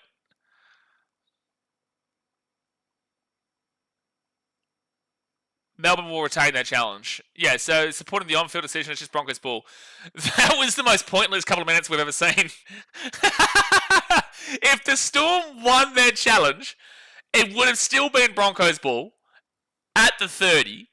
If the Storm had lost their challenge, then the Broncos would have got the ball at the 30 and the Storm lose their challenge. If it's inconclusive, the Broncos get the ball at the 30 and the Storm keep their challenge. That was just so pointless. By the way, they've actually lost Tui Kamikamica as well to an injury. Drazis these refs, bro. Well, that's not the referee's fault. That one wasn't the referee's fault. Oh, Reece Welsh after his big pump-up hit. He knocks the ball on, and now the Storm will get the ball here at the 48 and zero tackle. Well, Reece was a huge tackle, but... And now it's 6 again here for the Storm, and Nelson Asafa-Solomona comes on for Tui Kamikamica, and he's 35 metres out of the line. Joseph says, if Broncos play like this for the rest of the year, they could be a smoker to win this comp. Anyone can kind of win the comp right now, but like it's been a decent start here for the Broncos for sure. With that being said, the Storm have had 5 errors, the Broncos won. It's still only a 2-point game right now. Alright, so the Melbourne Storm, they're going to be second tackle, 25 metres out, off to Munster. Munster off to Josh King, and Josh King's now at the 15 on third tackle. Laurie says, come on Storm, stop playing around, let's go. Well, Pappenhausen, he's going to run this ball to the 5. It's 4 tackle now. 4 tackle, Bronson Garlick. He'll go right-hand side off to Munster. Munster kicks his ball up here for Elias Katoa. I think it's a knock-on Storm. I think it's a knock-on Storm, and it is a knock-on Storm. So it was just a little bit too hard for Katoa. Billy Walters was completely done there. He was never getting that ball, but the kick was just a little bit too hard, which didn't give Katoa a great chance at it. Walters did well enough there to kind of be an antagoniser in the play, but wasn't going to be able to get the ball if it was kicked a little bit better there from Munster. But either way, 0 tackle for the Broncos, the 28. 10 minutes to go here in the first half. Hit that thumbs up button and subscribe if you're new around here. We'll be live for every single game, criticising officiating calls all week long. So Broncos now will get this ball to the 45. So Tui Kamikamica is back on the bench and is expected to return, so that's good. Jerome Hughes, though, he's out for the game. He definitely won't return now. Actually, how long is a wrist injury? Because that's probably season, no? I don't think that's any... If he's got a broken wrist, that's definitely season. But if it's... is there any world that's not Jerome Hughes' last game for 2020? Oh, jeez, that's bad defense from the Melbourne Storm. Back underneath here to Reece Welsh. Reece Welsh! Oh, seen under 5. Fit tackle. Oh, well, he's got up again. Well, that's... Usually they say penalty. But anyway, Broncos here at the 10. Kicks it through. And that's an awful kick from Ben Hunt. Luckily, it's not a 7-tackle set and ball at 20. But either way, it goes over the sideline and the Storm will get the ball at 10. Usually 4 weeks. A broken wrist is only 4 weeks? Well, that's still the grand final right there. Maybe they could push him for the Sunday grand final. Because this is Thursday. That'd be an extra 3 days. Typical... NRL out time for broken wrist. Google AI usually helps pretty good. A typical NRL player with a broken wrist could be out for at least 6 to 8 weeks. Yeah, no, his season's done. His season's done. Now, Jason, they've still got a lot to play outside of Brisbane yet. Settle down. A long way to go this season. Third tackle of the Storm at the 40. Depends on if it's fully broken or just fractured. Absolutely. Yeah, but what I just saw there was, 6 to 8 weeks if it's broken. which would be season done. Ryan Pappenhausen now. He'll give it underneath to Elias Katoa, and he'll be at the 42 on fit tackle. Lagan says, been watching the game, just joined the stream. Prayers up for Hughes, but are we going to ignore a blatant shove from Reece Welsh? Try? No, well, we've already spoken about that in depth. And we've also spoken about the fact that there should have been a sin bin for Tony Staggs in the very beginning of the game. So, yeah, no, we've spoken about this, Lagan, but, if you had been watching, you'd know this, yes. Second tackle now for the Broncos, and they'll be at the 24. He broke his wrist in round 3 as well, so it's his second time this year, season done for sure. Well, I hope not, man. God bless him. I really would love to see him play, but obviously Tyron Wishart's still a good enough player here for the Melbourne Storm to get him across the line. All right, so it's going to be Ben Hunt kicks that one, gets a bit of a deflection there from the Storm, but there's no way it's going to be played at. And it's going to be Ryan Pappenhausen who picks it up. He goes back to the left-hand side of Xavier Coates. Xavier Coates that's a great tackle there from Ben Hunt, the follow-through. That's a great tackle. And now Munster, he's going to go at the back here to Pappenhausen. And Pappenhausen brings it out here to the 30 on second tackle. Arnold Williams has brought him back for a useless game now out of the season. Has to hurt for Storm fans, absolutely. Again, though, they've got Tyron Wishart, but... yeah, big yikes, pointless game, man. That's why you do see 40-20 attempt here from Munster.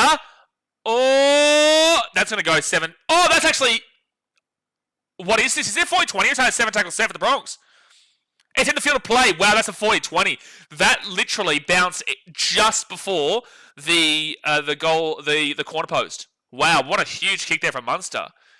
I didn't know if that was a 40-20 or a 7 tackle set, but it's ended up being called as a 40-20 here.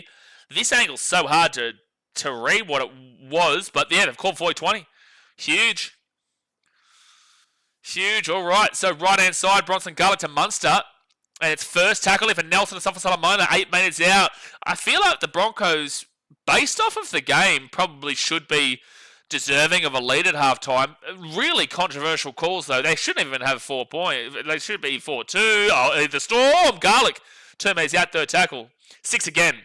6 again for the Storm. Nelson to Solomona out the back here to Tyron Wishart. Wishart across now to Pappenhausen. Pappenhausen to Elias Katoa, and they're going to be at the 9. On-field, merit of play, I'd probably still say Broncos deserve the lead at half-time, but the controversial calls make you a bit questioning. All right, so Wishart now. He'll go out to Munster. Munster will step around Ben Hunt. Ben Hunt misses that tackle. Munster's still going here because Ben Hunt just decided to play, I don't know what he was doing, charades. So third tackle now 13 metres away. Bronson Garlick gives it off to Nelson. And Solomona. Can he get the offload away? He can, but he chooses not to. 5 metres out and 6 again here for the Storm. 6 again for the Storm. Bronson Garlick goes to Munster. Munster steps around, goes at himself, and he'll be 5 metres away from the line. Second tackle, trying to get a quick play the ball. Arguably 6 again, but Bronson Garlick again! Oh, jeez, cover defence is nice there from Kobe Hetherington. Munster, Solomona for the crash play. Can't get there. 4th tackle, 2 metres out. This is good defence here for the Bronx at the moment. This is good defence, considering they've given up a lot of points recently. This is good defence. They give it out the back here. Hits the grass. Elias Katoa. He's just going to run this ball to the 10. All right, they're going to say, 6 again. Oh, my gosh. The Broncos give away a 6 again, and it's a penalty. And I wouldn't be surprised. Oh, he's in the bin. Oh, you're going to bin him for that, Grant Atkins. You're going to bin him for that, Grant Atkins. You're going to bin that. That's a make-up call. That is a make-up call from Grant Atkins because he knows Tony Staggs should have gone to the bin. So now he's going to make this call up here because that's... Let's have a look at this again. So he said that because there's 3 6 against penalties, Paddy Carrigan's flipping out here. Shut your mouth, because at the end of the day, you should have had Tony Staggs go to the bin. This is, I will say, this is wild. This is wild that he's called this, but he didn't call Tony Staggs the bin. Either way, the Broncos will get a player in the bin here, and Dean Mariner is off. They didn't challenge it, and they could have challenged it, but Dean Mariner will come to the bin here. At the end of the day, I think this is a make-up bin. I think this is a make-up bin from Grant Atkins because he knows that Staggs should have been binned. That's a big call. Broncos fans booing. It's like, well, sure, but you got off lightly before, so that's a make-up penalty. That is calm if I didn't see it. So anyway, Storm now 5 metres away here from the line. 5 metres away. We can't even have consistency in the game, let alone this round. Never consistency in this game. They go out the back. Tyron Wishart, he's going to be 9 metres out. Second tackle. This will be huge defence if the Broncos can hold him out here. Nelson for Solomona. He's going to run this ball up through the line, and he's put the ball just short of the post. Third tackle. There's a Broncos player in the ruck. I wouldn't be surprised if it's 6 again. Call there. That's definitely... Billy Walters 1,000,000% would have been offside there. Apparently not. 4 tackle here at the 15. This is just all over the shop, this game right now. Nace says, I agree, mate. 100% makeup. Yeah, but it's all over the shop, this game. Josh King now 7 metres out. Now, do they set up for Xavier Coates on the left-hand side? They do look like they've got numbers on the right, but they go left. And Munster puts his ball up here. Xavier Coates in the air, up in the air. And that's going to be, I think, taken with his... I think he actually puts his feet on the ground first. And well done to see that Tony Staggs wasn't actually involved there because he would have illegally made a play there. That was great defence from Jesse Arthurs. I think Xavier Coates must put his feet on the ground here before he makes a play at him. I think he does. Munster puts it up. Xavier Coates in the air. No, he's fine. Yeah, that's a great defensive tackle there from Jesse Arthurs. Great defensive tackle from Jesse Arthurs. Draz says, I don't like either team, but Storm had 8 offenses. Broncos had no warning. I'm so confused. Okay, sure. And absolutely agree. And this is why I'm criticising it. Because the Broncos, I don't believe Dean Mariner should go to the bin in that situation. I don't believe it. Right? But... it's a make-up call because Tony Staggs should have been binned before. So whether that was right or wrong, if you want to say that's wrong, well, then the Broncos have also had a wrong call go for them. And there being a no bin, sorry, for the... wasn't having a mutant time, but it's a penalty here to the Broncos. At the end of the day, though, it's just that we're talking about the officiating again. And that's what we're talking about again. It's in a bad call against the Broncos, but it makes up for a bad call against the Storm. We've seen a Broncos try that is very controversial at best. When can we have a game where we can just sit and enjoy it? It's a 6-4 game right now. It's a close game. The game's lost the plot, does. And there's been so many penalties, James. The game's all about the referees. It's all about the officiating. It's all about Grant Atkins. It's all about this bunker. It's all about the touchies. It's never about the actual rugby league on the field. So first tackle here for the Broncos, and they get this ball to 50. Tackle in opposition half, 47 times for the Storm, 21 for the Broncos. The Storm have been better in field position, but they are behind the scoreboard, and it's a penalty here. Fuck me, Grant Atkins. Oh my gosh, the amount of penalties in this game is just out of control, dude. It's out of control. This is probably a legitimate penalty, so I should blame the players, but you lose it with referees. That's a bin, to be fair, against Nelson. That's actually a bin. Nelson's put a shoulder into the head of a player here and he's injured. That's a bin. That's a bin against Nelson. No, that's a bin against Nelson. Atkins has got to bin him here. He's got to bin him. He's got to bin him. Broncos fans are really getting behind this. You've got to bin Nelson here. It should be 12 on 12. Yep, and Nelson's coming out. He should be binned.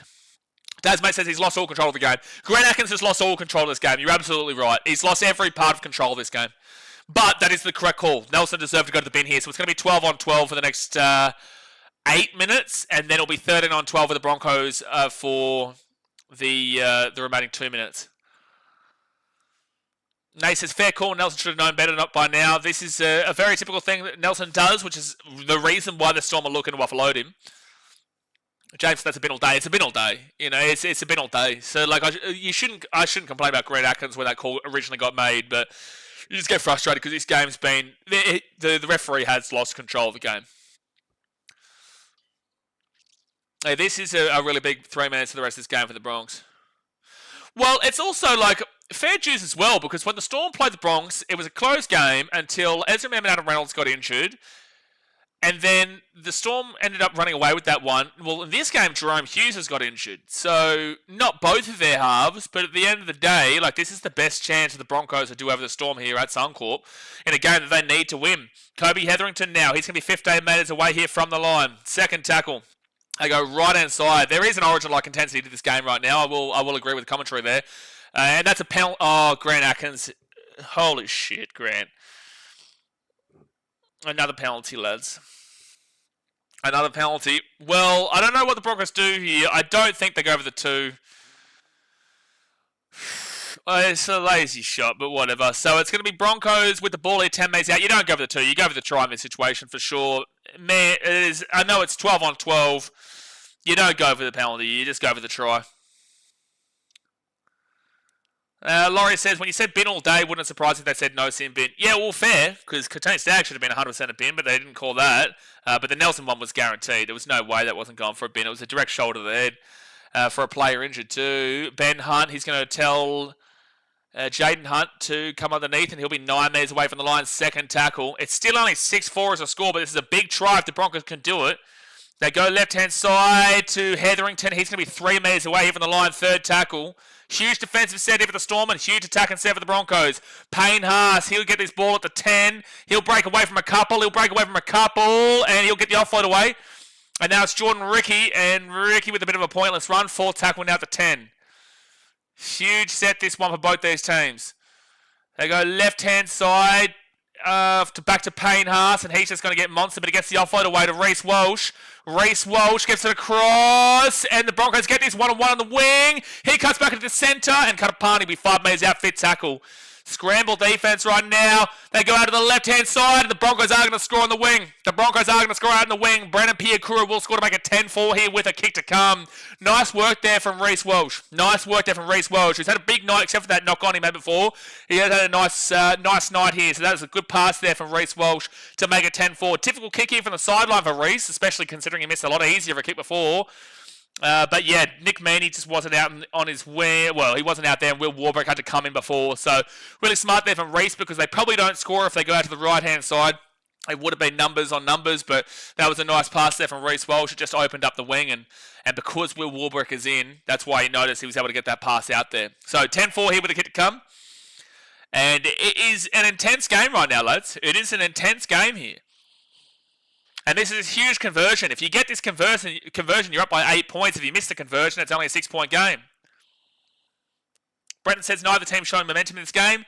No, I disagree. I think the Broncos have had pretty much the momentum for the entirety of the first half. They haven't been able to go away with it necessarily, but I do think the Broncos have had more of the momentum in this first half, but the Storm have had the better field position. So if you argue based on field position, you're going to say the Storm have been better. But if you based off of the way I've seen it, I would say the Broncos have had more momentum.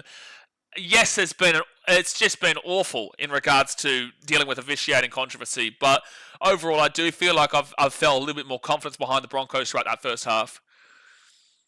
But like dead set, like it's ridiculous at this point that we still have to be talking about officiating. Like it really is.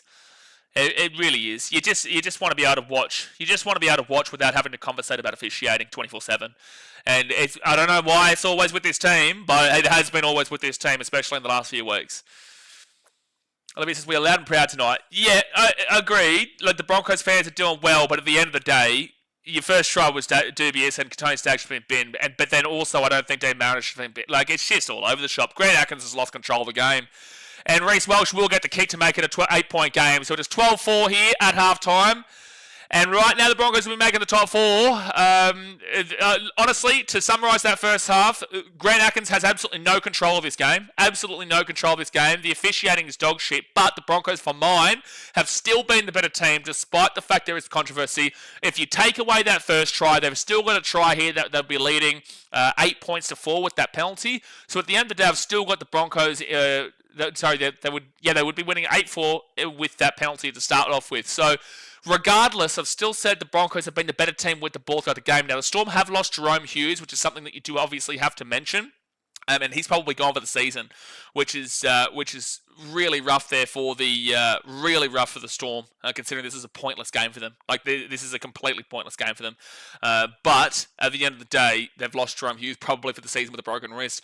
Thanos with the $2 donation. Get around your Thanos. Appreciate you, man. But let's get into these stats here at halftime, guys. Obviously, hit that thumbs up button and subscribe. The score is 12-4 to the Brisbane Broncos at halftime. Now, the tries, Reece Walsh and Brennan Piakura for the Storm is Eliesa Katoa. Now, the Storm were up 10-0 last week and lost the second half by 40 points to 10. So they'll have to do the complete opposite of what they did last week. And it was a very close game, similar to this, but a high-scoring one with the Cowboys last week for the Broncos. But they did take the lead there. Oh, man, you just wish you didn't have to talk about officiating. But overall, the Broncos are doing some good things at the moment. Now, obviously, Reece Walsh kicked a penalty goal, and there's been 2 sin bins in this game where it was Dean Mariner in the 34th minute and Nelson Asafa-Solomona in the 38th minute. Now, possession-wise, 54% for the Storm, 46% for the Broncos, with the time possession being 13 minutes 39 for the Storm and 11 minutes 48 for the Brisbane Broncos. It shows how many penalties have been in this game. Wowee. That shows that there has been 10 plus penalties. That's poor in regards to time possession. 13 minutes, 11 minutes, that's 24 minutes, plus the 48. That's basically 25 minutes of play. Jeez, it's been an ill-disciplined game, and we've just seen ridiculousness in regards to officiating. So that time possession is not good. Now, completion rate, though, this is a key telling point of this game, and which is why I'm arguing the momentum of the Broncos here. 80% is what you need to be looking at. 80% is the marker. Anything below that's not good. Anything above that's very good. Anything below 70% is awful. Anything above 90% is fantastic. Perfect, basically. Now, the Broncos are at 95%. That is an incredible completion rate at halftime. 21 from 22, it means they've made one error in a set. That is very good stuff. Whilst the Storm, they're not hitting the 80% marker. So the Broncos are well above it with 95%, but the Storm are below it just, but with 76% at 16 from 21, which is a pretty common consensus, a pretty common trajectory in regards to teams where they do sit around that 76 to 78%, where they're just short of the marker, but they're not quite hitting it. So not great there from the Storm, very good there for the Broncos. It's a key telling point. Now, runs-wise, 80 runs for the Broncos for 662 run meters, with the Storm at 94 runs for 765 run meters. Now, in regards to the average of 10 meters per run that you do look for, the Broncos are about 138 meters behind that, whilst the Storm, they're about 180 meters behind that. So it would be very difficult and unfair to give you a metric and read out of the 10 meters on average per run for the Broncos, because if you do that, it's 10 meters on average per run, that's 14 runs to get them to the 94 for the Storm, that's 140 meters. They go from 663 to 800. Right, 803, which is not what they're looking at. That's not what they're kind of doing right now. But with that being said, they are only down by 100 meters with 14 less runs. So I do think that if you try to equate it out, they're at now 79 for 653. If you do try to equate it out, you're probably seeing the Broncos at a very similar rate, if not maybe slightly better, maybe slightly, but probably at a very just similar rate for the Broncos and Storm in regards to run meters if you equate it, but right now the Storm have got 110 extra meters than the Bronx. Post-contact meters, 284 for the Storm, 258 for the Broncos. Difficult metric to read, especially with the 15 less runs now. I would say the Broncos would be in advance, especially with a guy like Payne Haas in your team. You'd probably say the Broncos would eclipse that with 15 extra runs to go above the 284, but on its own merit right now, they're about 26 meters in front of them here, the Storm in the post-contact. Line breaks 2-1 to the Broncos. Tackle breaks is 13-13. So both defenses have actually been quite solid here in this game because that's under the average missed tackles of 15 to 17. They're 2 under it for both the teams. Now, average set distance, 25 and under, you turn the stream off, it's pathetic. 25 to 30, it's disgusting. 30 to 35 is underwhelming. 35 to 40 is hitting the marker, average. 40 to 45 is great. 45 to 50 is fantastic. And 50 plus is basically perfect. The Broncos are sitting at a very disgusting, paltry 28.4. They're not even hitting 30 meters for the underwhelming category, and they're definitely not hitting the hitting the market category of 35. They need to hit at least 35. They're at 28.8. So that's really poor. That's 3.8 meters away from potentially turning the stream off. That's how bad it is. That's really poor there for the Broncos. Now, they are up 12-4, which is huge, which is really confusing because the Broncos just simply aren't making a great deal of meters on their average set, which is showing the only reason they're in the attack is because of the penalties. It's showing the only reason they're there is not based off of their forwards. It's not based off of their on-field play. It's actually based off of either the ill discipline of the Melbourne Storm or because of the ridiculous system we've been saying. But the point is that 28.8 is 6 meters behind, just a simple marker for getting 35. So that's really poor for the Broncos. Whilst the Storm are at 36.52. So they're hitting the marker. They're still mid to lower range of hitting the marker, but it's a lot better than the Broncos there. That's basically 8 meters better than the Broncos on every single set for the Melbourne Storm. So it does show you that the middle of the field is not being won here by the Bronx. It just isn't. But these penalties that are being given away from both these teams are getting them up the field. And the same thing, I guess, can go for the Storm, but at least they're hitting the mark with 36.52.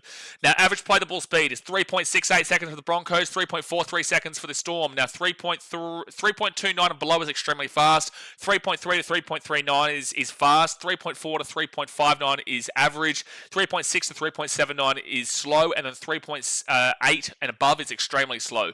The Broncos have actually updated to 3.71, so they are at a very slow rate. Well, not extremely slow, but they're at a slow rate, 3.71.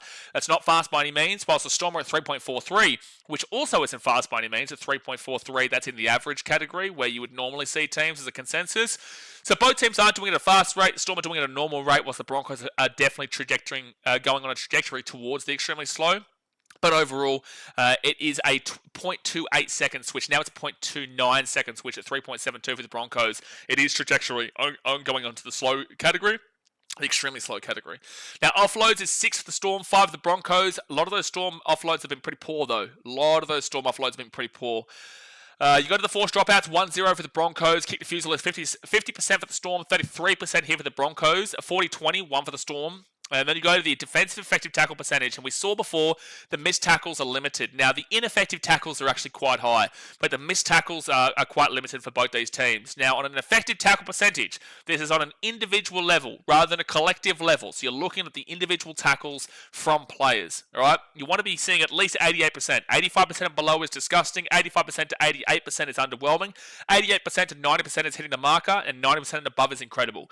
The Broncos are at 89.32%, so they are in the hitting the market category. They're not doing bad on their effective tackle percentage.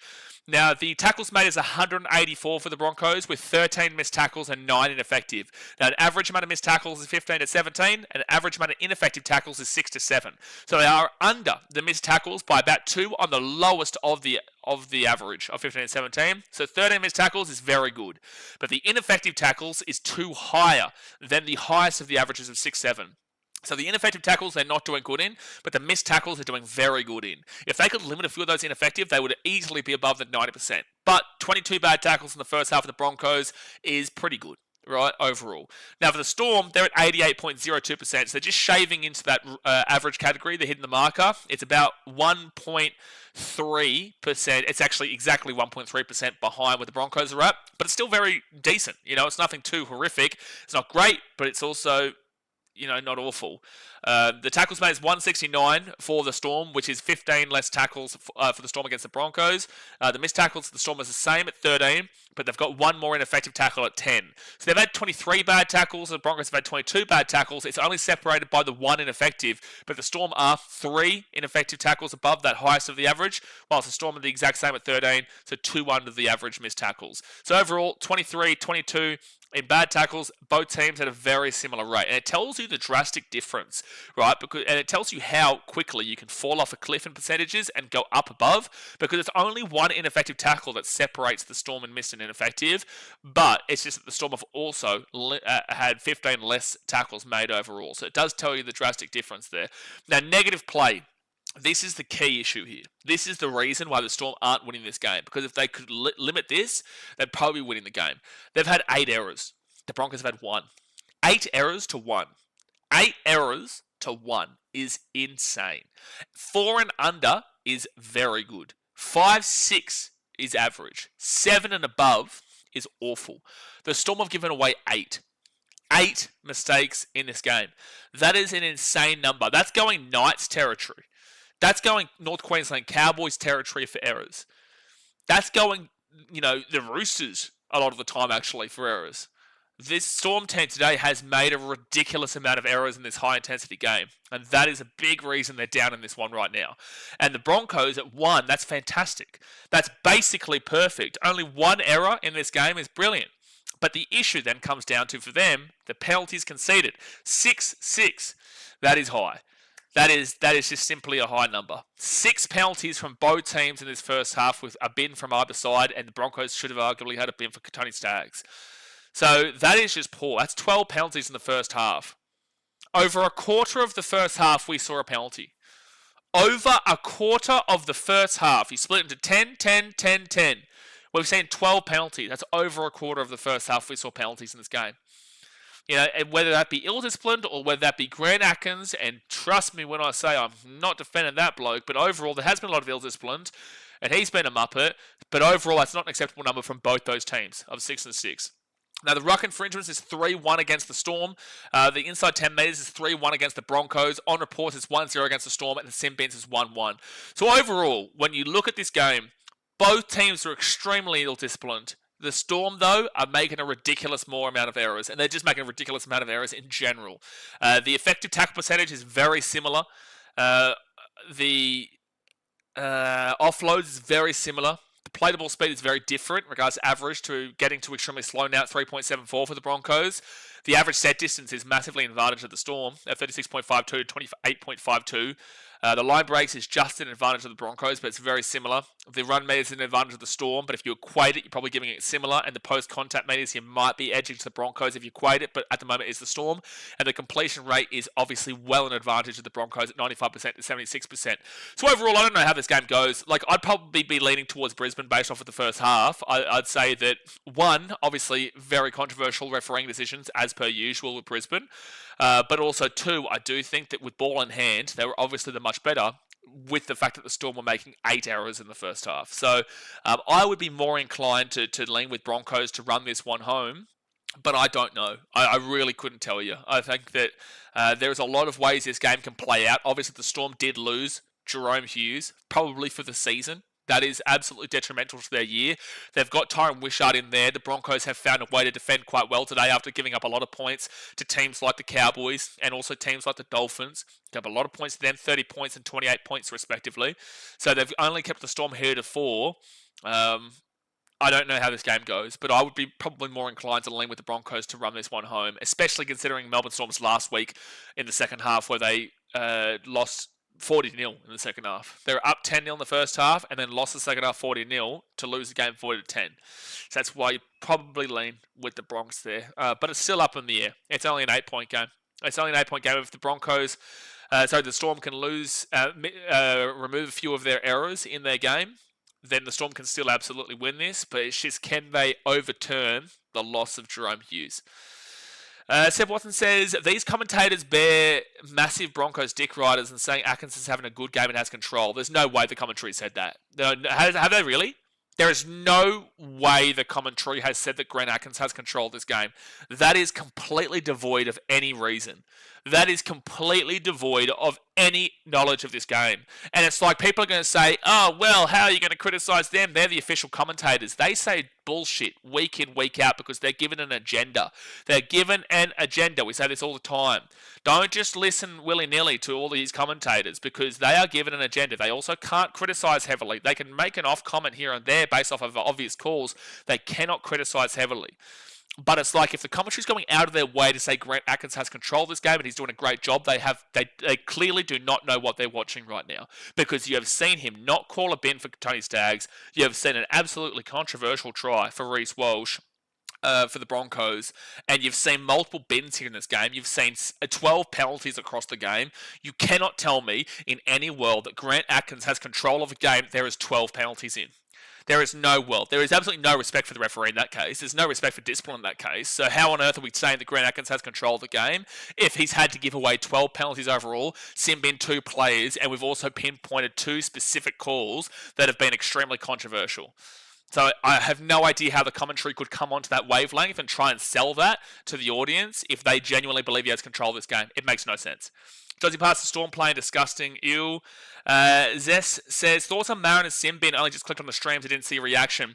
I think it was a make-up call for Tony Staggs not getting a bin. Anyway, the second half here is going to be the Broncos getting the ball here at the 3. Billy Walters will give it off to Corey Jensen, and he'll get this ball out of the 15 on first tackle. Hit that thumbs up button, guys, and subscribe. Big second half ahead. Broncos win. They go top 4. Broncos lose, and they probably finish in maybe 6th. Maybe 6th. It's a big finish here. Buck says, and was also followed by Coates tackling there by Arthurs. No, I think that Coates got his feet down, so I do think Jesse Arthurs had a legal tackle there. The issue is the Tony Staggs one. But Jesse Arthurs, I believe, did make a legitimate tackle on him. And then also, mind you, for Grant Atkins to allow a challenge from the Storm when it literally benefited there was no... Oh, that's a 40-20 here for the Broncos. That's a 40-20 from the Broncos. That's a huge kick there from Reece Walsh. He's had a good night tonight. Grant Atkins to allow that challenge when the Storm had lost their advantage anyway. So it's like, well, there was no point to the Storm challenging the call because they weren't going to get the ball back because he's already called the challenge. He's already called it as advantage taken. So it's like, well, you should just... It should just be a no challenge because they're challenging something that's not in existence anymore because the advantage has already been played. Anyway, the Broncos ball here, 15 metres out here from the line. Billy Walters gives it to Payne Haas, and Payne Haas will get this ball to the 8 on second tackle. This will be huge if the Broncos can score first here. Both players still on the bin for Nelson Asafa-Solomona and also Dean Mariner. They go left-hand side off to Ben Hunt. Then to Brendan Piakura, and Piakura is going to be 5 metres away from the line. It's a 6 again here. And they're trying to tell me that the referee has control of the game. Right-hand side, they give it off to Ben Hunt. Ben Hunt underneath here to Kobe Hetherington and 5 metres away from the line. By the way, Seb, I know it wasn't you. I know you're talking about the commentary. Second tackle here, 5 metres away. They give it to Ben Hunt. Ben Hunt off to Reece Welsh. Reece Welsh will score a try. It's poor defence from the Storm. It's too easy there for the Broncos. 16-4 with a kick to come. 16-4 with a kick to come. Lagan with the $2 redo donation says, take this, Muppet Streamer. Thank you very much, Lagan. Well, the Broncos just scored. The Broncos just scored at 16-4, and it's going to be difficult for the Melbourne Storm to overturn a deficit of 12 points / 14 points with now no Jerome Hughes as well.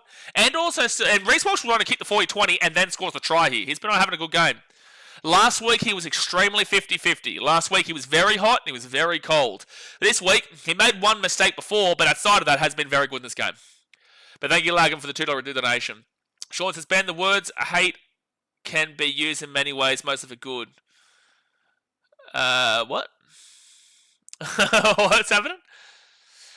Ben says, we all know Stagg should have been in the bin, even the commentators, but they don't want to admit it if they're saying everything's fine. I don't think the commentators would talk. I don't know if they talked about it, actually. I don't know if they did.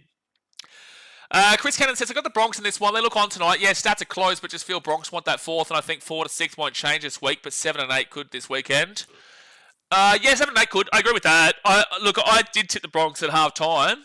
I did think the Bronx were edging this one right now. The stats are close, but I did think the Broncos were the better, despite the controversy, were the better still with the ball in hand in that first half. And I just don't know with the Storm having no Jerome Hughes now if they're going to be able to overturn a deficit of now 14 points if Walsh can get this. He missed a kick from not right in front, but close enough. He got a kick from directly on the sideline. Now he needs to get this kick here to make it a 14-point game at 18 points to 4, and he will get the kick. So it will be 18 points to 4 with 36 minutes to go here of the game. Ben says, great kick from Walsh. Infinite Kiwi says, Broncos are on a new tax code for escorting. Well, where's the... There's no escort there. There was no kick. There's no kick. Dasmate says, Dogs might win by 50 next week. Well, that's right. The Dogs are playing the Storm. Yeah, don't know about that. Don't know about that. Daniel says, Storm surely start taking some players off. Well, yeah, this game means nothing to them. Like, it was a surprise that they played their full-strength team anyway. It was a surprise because this game means nothing. They are in second regardless. You can tell the Broncos' intensity here is to make the top 4, whilst the Storm intensity is basically just to get through the game. Which means, like, what was the point? The Storm intensity has not been at the same level in this game. They are playing for nothing, guys. They are literally playing for nothing. The Storm will be in second, win or lose. The Bulldogs can't overturn the deficit of 90 points, right? So the Storm deciding to play Jerome Hughes, which now he's been injured for the season, they decided to play their full-strength team, and they just haven't shown any intensity in the game, really. The Broncos have, because they're playing for something. The Storm haven't, so why did they play their full-strength team if they're not up for it? So right-hand side, now 5th tackle here for the Broncos. They're going to be 35 metres away here from the line. 35 minutes to go of the game. The Broncos have got their player back. Storm will still have about 2 minutes left for Nelson to suffer Salamona. Dasman says, yes, we can beat the Sharks by 90. We go second. Broncos high kick. Drop ball there from...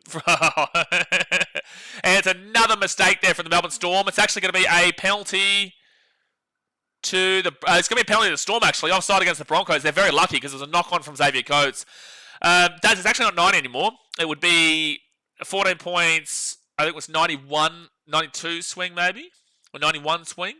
So that would mean that it would be a 77. It would be about a 77-point win for the Bulldogs over the Sharks. So good luck with that one, Daz. Yeah, good luck with that one. Don't think it's going to be happening, but, we're seeing crazier things. Dazman says, yes, we can if we beat the Sharks by 90. You're an idiot. Josie Pass says, yeah, Storm playing like they're on holiday, pissing me off, put us on scam. No, I won't put them on scam. So the Storm now second tackle here at the 35. It just seems like they're really coasting in this game. And things can change, but you can clearly tell the difference in intensity between the two teams. One team playing for something big and one team not playing for anything. Third tackle here at the 45. And they go to Cameron Munster. And then to also lose their halfback too is just gigantic. Fourth tackle here for the Storm when they're at the 44. Garlic off to Wishart. Wishart to Pappenhausen. Pappenhausen to Elias Katoa. And Elias Katoa, he'll get this ball to the 35 for fit tackle. Logan says, no facts, just a thought. You reckon Craig Newhughes started an injury and played him maybe due to an ego problem? No way. No, I don't think that's Craig. Broncos will grab the ball there. Reece Walsh, that's a great grab there at the 30. No, I don't think that's Craig Bellamy at all, mate. I think that ultimately he wants to win the premiership. I think that he'd be willing to sacrifice his ego in a game like this for his team to be fully healthy. No, I disagree. I don't think Craig Bellamy would do that. Third tackle at the 43. I do think Anthony Seibold did that with Hamoli Olakuatu, but I don't believe that Craig Bellamy has done that with Jerome Hughes. I think that he's just probably they've cleared him. He's been all good, and then it's obviously just been seen that he's unfortunately got injured again. Knock on there for the Broncos, and the Storm will get the ball to 33. Knock on from Jordan Riggy.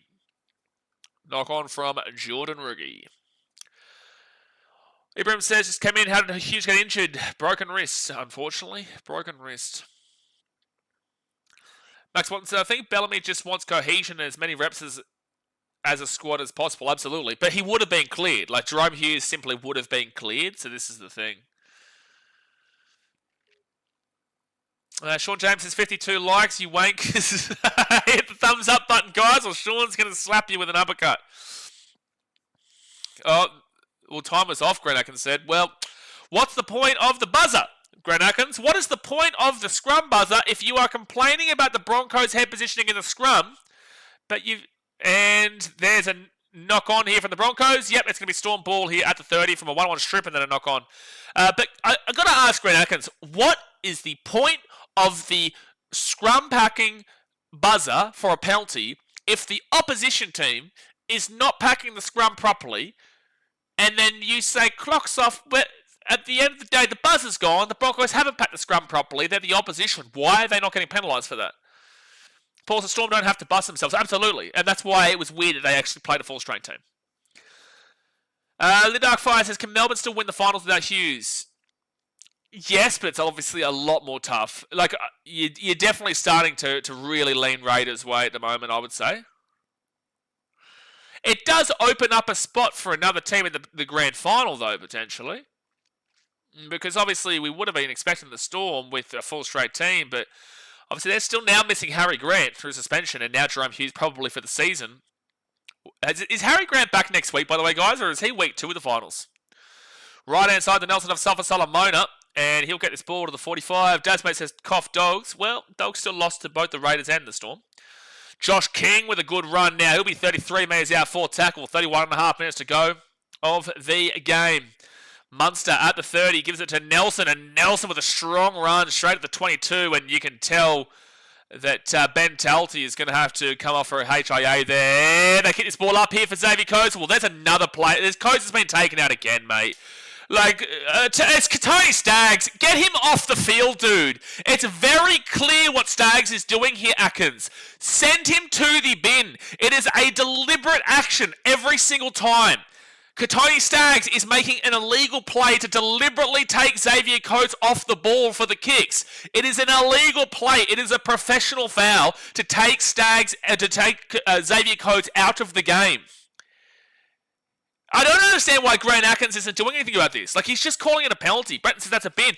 We've seen this twice tonight with Staggs. Twice. Grant Atkins is useless. 5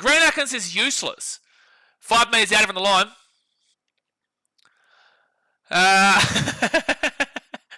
I'll read that coming out in a second, but that's right-hand side, Munster at the Wishart. Wishart at the back of Pappenhausen. Here we go. Chance of the Storm. 3 metres out. Good defence in the Broncos. 3 metres out. Pappenhausen gives it across to Wishart. Wishart at the 10. He'll step and he'll be 10 metres away. Gets away. 5 metres out now. Third tackle. 5 metres out. Third tackle. Bronson Garlick gives it to Alec McDonald, and he's going to be 3 metres away. Fourth tackle. 30 minutes to go to the game, guys. Thumbs up and subscribe. They go right-hand side. Bronson Garlick to Nelson to Solomon for another crash play. They've really tried this crash play tonight. It just isn't working. Just isn't working for him at the moment.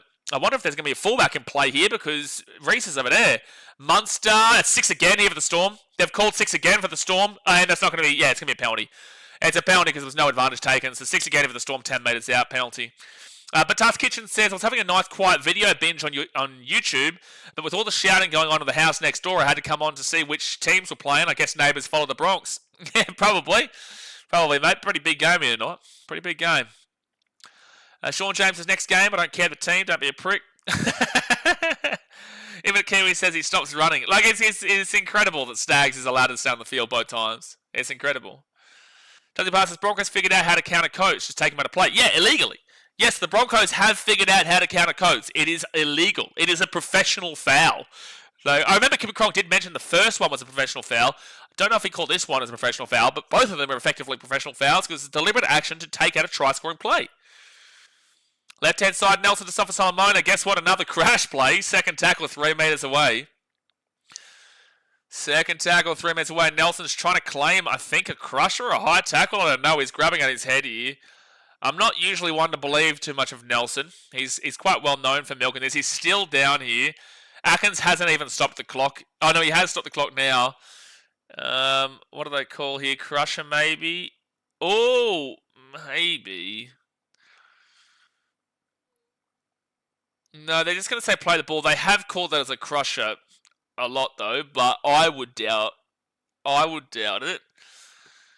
I don't think there's going to be anything here. Like, sometimes you will see it as a crusher. Anyway. Second tackle 3 metres away. Nelson won't get called for it. So right-hand side, Storm at the 15. They give it across into Pappenhausen. Pappenhausen goes at himself, and he'll be 10 metres away from the line. Third tackle. Nick Meaney off to Wishart. Wishart off to Garlic. Garlic underneath now to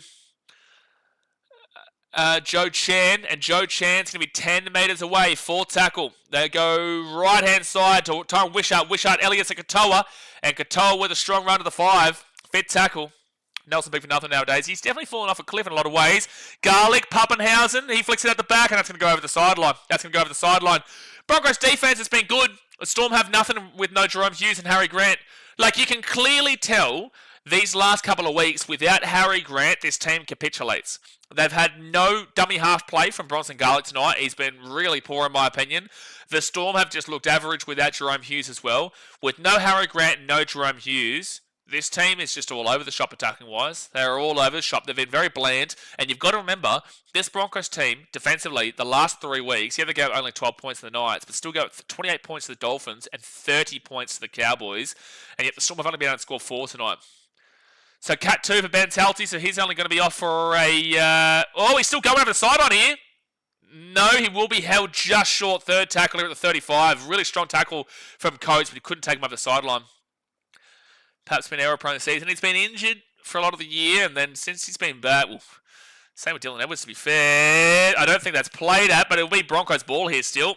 And Nelson got hit again with the ball, by the way. So Jesse Arthurs will get this ball to the 45 on the Storm side of the field. They'll give it to Reece Walsh, and he's just going to kick that one straight down. They're going to let it bounce here. They're going to let it bounce again, and it will go for a 7-tackle set. Will Warbrick doesn't take any part in that. Very risky play, but does bounce over the dead ball, over the goal line. That's right, Nelson. Storm just have no answers. They don't. When you're missing your hooker and you're missing your halfback, it's going to be a big issue. But the Broncos are still missing their 2 halves, but they've also got Ben Hunt, who is an Origin player there who did play halfback for a majority of his career, to be fair. He's been an incredible 9 for Queensland when he's been playing, but they've been able to bring him in, which has been obviously very beneficial to them. If they didn't have Ben Hunt this season, they would have been really screwed. Munster off the back of Wishart. Wishart gets it across here, and it's going to be Will Warbrick. Will Warbrick gets his ball to the 40. Great tackle there by Desai Katapani, because Warbrick was away otherwise. Now Nick Meaney, he'll get this ball to the 35, and he's going to have to come down here. No, he's going to pass the ball across. Well, the Storm play didn't impact the play. Left-hand side, they're going to be 30 metres out. Broncos players were complaining about an obstruction. He didn't touch any player. So right-hand side, and it's going to be Tyrone Wishart. Wishart gives it across to Joe Chan. It just gets tripped up by his own player, I'm pretty certain. So Bronson Garlic. Diamond says Walsh is still the best regardless. Well, today's been very good. Okay, here we go. Xavier Coates with a clean run. Oh, well...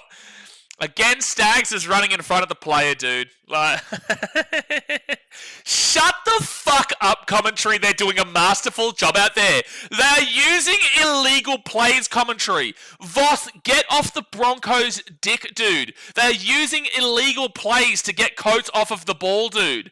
It's actually incredible from the commentary there. And Stags with the escort buck. It's incredible. It's incredible that the commentary has said they're doing a good job there locking down Coates. Sure, illegally. Illegally. It's incredible. It's incredible how it's not getting, like how that's not been a bin and that one wasn't even a penalty. So now Broncos will get the ball here at the 30 through Bentol. No. Tyson Smoothie, sorry. Anyway, so the Broncos are going to kick this ball down here to the 20. Again, though, the Broncos have been the better team here today. It's just been so controversial, though. How many calls are they going to get? And now the Storm will get this ball here to the 20. Batas says, I follow the GGs as well, but have not watched any NRL games this year. Found your stream during the first Origin and only joined the other two Origin streams. Good stuff streaming from Thailand or Nam. I'm actually in Malaysia right now, Batas. I'm actually in Malaysia, but appreciate you for tuning in, mate. Pappenhausen gets this ball here to the 30 on third tackle. And they'll go right inside, but obviously I was in Vietnam and I was in Thailand. I did some streams from India and whatnot. And our first stream of the season, actually, I think Broncos Roosters was actually in Hawaii. And now the Storm will get this ball here to the 40 on fifth tackle. Stags runs him off the ball again, Brenton says. It's incredible. It really is incredible. And they say Grant Atkins has control of the game. And Reece Walsh will grab this ball to the 12. They say Grant Atkins has control of the game. They're off their rocker, dude. They're off their rocker. Keep up the good work from Papua New Guinea. Appreciate you, Batas. All right, so right-hand side of the Broncos. They're going to be 10 metres away now, 15 metres out. Josiah Kutapani. Second tackle, 24 minutes to go here in the game. I want to get Broncos fans' opinion in the chat. Like, Broncos fans, how have you viewed how have you viewed this game? I want you to give me a view of this game from a Broncos perspective. And be honest about it. I want to hear your honest opinion of everything that's gone on. So, fourth tackle now for the Broncos. There's only been one try in the second half, and that's actually come from Reece Walsh and the Broncos. And now they'll be... Tyson Smoothie will be taken down at the 40 on fifth tackle. 23 minutes to go here of the game. They give it to Reece Walsh. He's been very good. He'll kick this ball down the centre, where it will be Will Warbrick who'll grab this one at the 20. And I don't know why he's running sideways. That just completely wasted everything. And now he'll just stay at the 20. Don't know why he ran that ball sideways. All right, Storm to Pappenhausen. And Pappenhausen will get the ball to the 25. Whoa, did not lose that. I might have lost that ball there. But they've said play on. And now Xavier Coates, third tackle. Not making a great deal of meters here. They'll get this ball to the 30 on third tackle. Brent says Broncos fans are currently installing bidets at the moment. Gee whiz. Reece Walsh, what have you done? What have you done, mate? So Munster, short ball on the line. Not much going on here for the Storm, but they get the off a little way to Pappenhausen. Pappenhausen and Munster. Munster gets this ball across. They've got numbers here, and they give it off to Xavier Coates. Xavier Coates here at the 30, the 25, and it's nice to see Xavier Coates allowed to touch the ball without getting escorted or deliberately taken out. And now Munster runs this ball up into the line. The chase through here is nice into a good area. Storm, I think, knock it back. It's end up being a knock on here from the Storm. They may challenge this because they might have said the Broncos knocked it on, but no, I don't think they will. They're going to say that the Storm just knock it back and then knock it on after the ball comes back. All right, so it's going to be Broncos ball here at the 10. Storm don't even bother challenging it. All right, 22 minutes left here. Hey, Olivia might be right. Olivia, not that she believed it, but she might be right. Reece Walsh will get this ball to the 30. Penalty to Brisbane, no Coates interference. Stephen says it's surprising. I was like 50-50 what Bronco team will turn up. They will need to show more to progress into October. I think if you're going to... And this is an insult. If you're going to ignore the... Oh, he's lost the ball. This is going to be Storm ball at the 30. There's still a chance of the Storm. If you're going to ignore the controversy, I'll actually disagree with you and say the Broncos have been very good here today. I will actually disagree with you and say the Broncos have been very good to go deep into September if they play this brand of footy. I will agree with you, however, and say that you never know what Broncos team is going to turn up. But if they play like this, removing the controversy, which is so impossible to do because Grant Atkins is Grant Atkins. But if you remove that, I do think the Broncos have actually played a pretty good pretty good brand of footy here today. It has been off of the back of Reece Walsh, and they're going to need him to keep up this form. But last week he was very 50-50, very good and very bad. Week beforehand he was very good against the Dolphins. You just need a real consistent version of Reece Walsh to get them through deep into the finals. Storm would make it interesting if they score, Jay. There's still plenty of time here. 20 minutes to go, guys. Hit that thumbs up button and subscribe. 20 minutes to go. Ativalu Lesati. He'll be 22 metres away now. 22 metres away. And now they'll go to Cameron Munster. Munster at the back now to Wishart. Wishart gets it across to Elias Katoa. Elias Katoa gets it off to Will Warbrick. He steps, and he will score! Bush got the Stormer back in the game. 18-8 with a kick to come. That's not good Broncos defence. 18-8 with a kick to come. The Storm have just welcomed themselves right on back in. TRY try time for the Storm. Vonnie Hunter says Raiders versus Titans grand final. See, Vonnie, it's impossible. The Raiders aren't even in the top 10 right now. The Titans are clearly my premiers. So Titans there, yeah, sure. But Raiders, not so much. Not so much. But Josiah kind of party and Reece Walsh get done over there by Will Warbrick, who steps back onto the inside and will score to make it an 18-8 game. 10 points the difference. Could be 8 if they can get the kick. Pappenhausen needs to make up for his probably poor form this season to bring it back within 8. The Brick of War. Arden says about time the Broncos give out. Jay says let the choke begin. Well, we'll see. First try since round 1 against the Eels, but he has been injured for pretty much the entirety of the season. And this all came off the back of, unfortunately, Ben Hunt dropping the ball into Munster with some good rush-up defence, which you can tell the Storm have really forced themselves. Like, they're really trying to force the intensity here. Again, guys, the Storm are playing for absolutely nothing. I need to really reiterate this. The Storm are playing for nothing. The Broncos are playing for pretty much everything for them. They're playing for a top 4 spot. So the Broncos have had the intensity. Will that tire them out this back part? The Storm haven't had the intensity. But you can see Munster trying to get some intensity into them just then. They have scored immediately. So we'll see how this back 20 plays. And it's actually Nick Meaney kicking, sorry, not Pappenhausen. It's Nick Meaney kicking, and he will miss the kick again. So they'll miss both their kicks. If he got both their kicks, they'd actually be within 6, but he's missed both of them, so it stays a 10-point game. Joseph says, just read that Hughes could be 4 to 8 weeks, but if it's a radius fracture, could push for an early return with an arm guard if allowed. Not sure on the rules around that type of thing. Well, 4 to 8 weeks is basically telling me his season's done because the grand final is in 4 weeks and 3 days. So if you were to say 4 weeks at very best, 4 weeks at very best means grand final at a push, at a very big push. Joe said, that's right. Nate says, starts with C and ends with an E. Seb Watson says, that defence out wide was a shambles. You need to use the touchline as your friend, not run over full speed and trip over. I think they were expecting the touchy to get involved.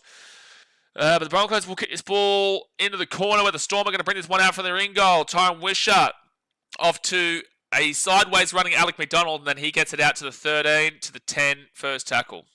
So again, I was just wondering, why is the Storm using all their guns? They have nothing to play for. Yeah, we've spoken about this. It really doesn't make a great deal of sense. Elias Katoa with a great run of the 22nd tackle. It doesn't really make a great deal of sense. All right, left-hand side. And now the Storm will be at the 30 on third tackle. Leon says, that's awful for Hughes. Sucks for anyone to make it this far and miss out in finals. Yeah, especially considering this was his first game back from an injury. It was his first game back from an injury, Jerome Hughes, today, and it's a pointless game. Munster out to the left-hand side. The Storm, Ativalu Lesati gets the ball to the 50 on fifth tackle. Good run. Good run. And now they'll give it to Wishart. Wishart will put this one down with a pretty basic kick just to the 11.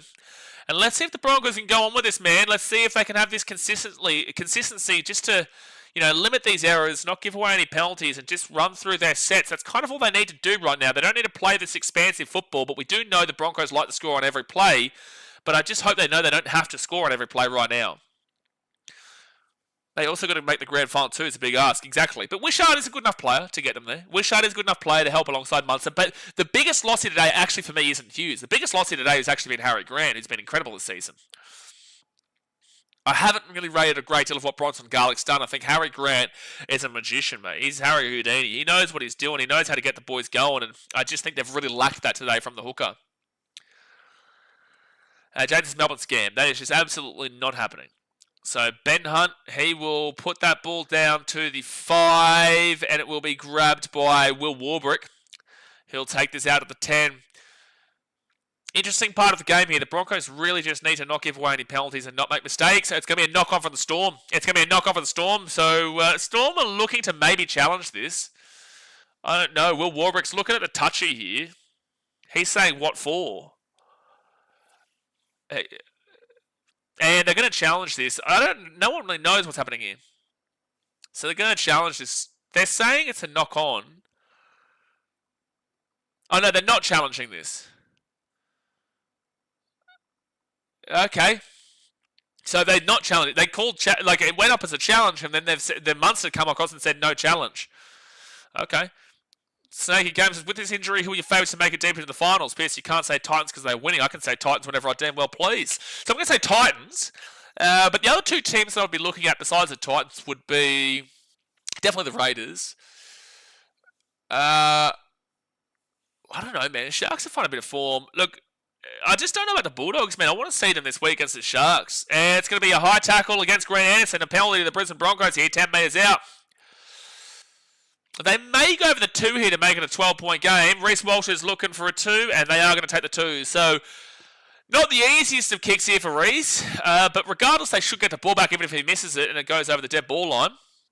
It would be a dropout from the 20 instead. But they're looking to make this a 12-point game. Yeah, the Storm errors and discipline today has just been putrid, man. It's been putrid.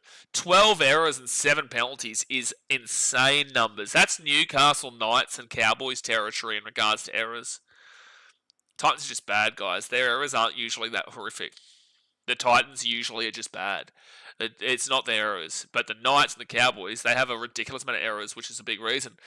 And the Storm are getting up there. 12 errors is just insane. Like, the Broncos to even make this game close is interesting, considering it's 12-4 in errors. 12-4. But the Broncos are giving away 9 penalties, which is absurd. The Storm are giving away 7. Bretton says, Wise vs Dogs Grand Final. Yeah, I wish, bro, but good luck with that. I wish.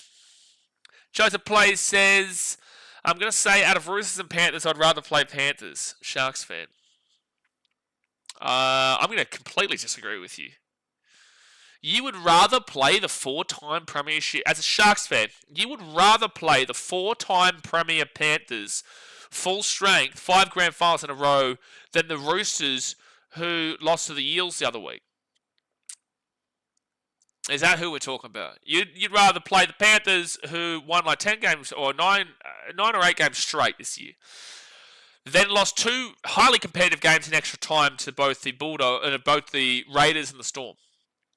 And then took all their players out of the Bulldogs game.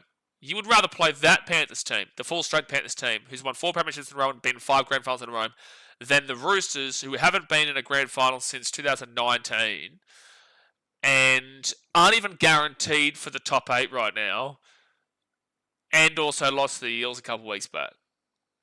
Okay, well, that's an interesting decision. I'm going to have to disagree with you.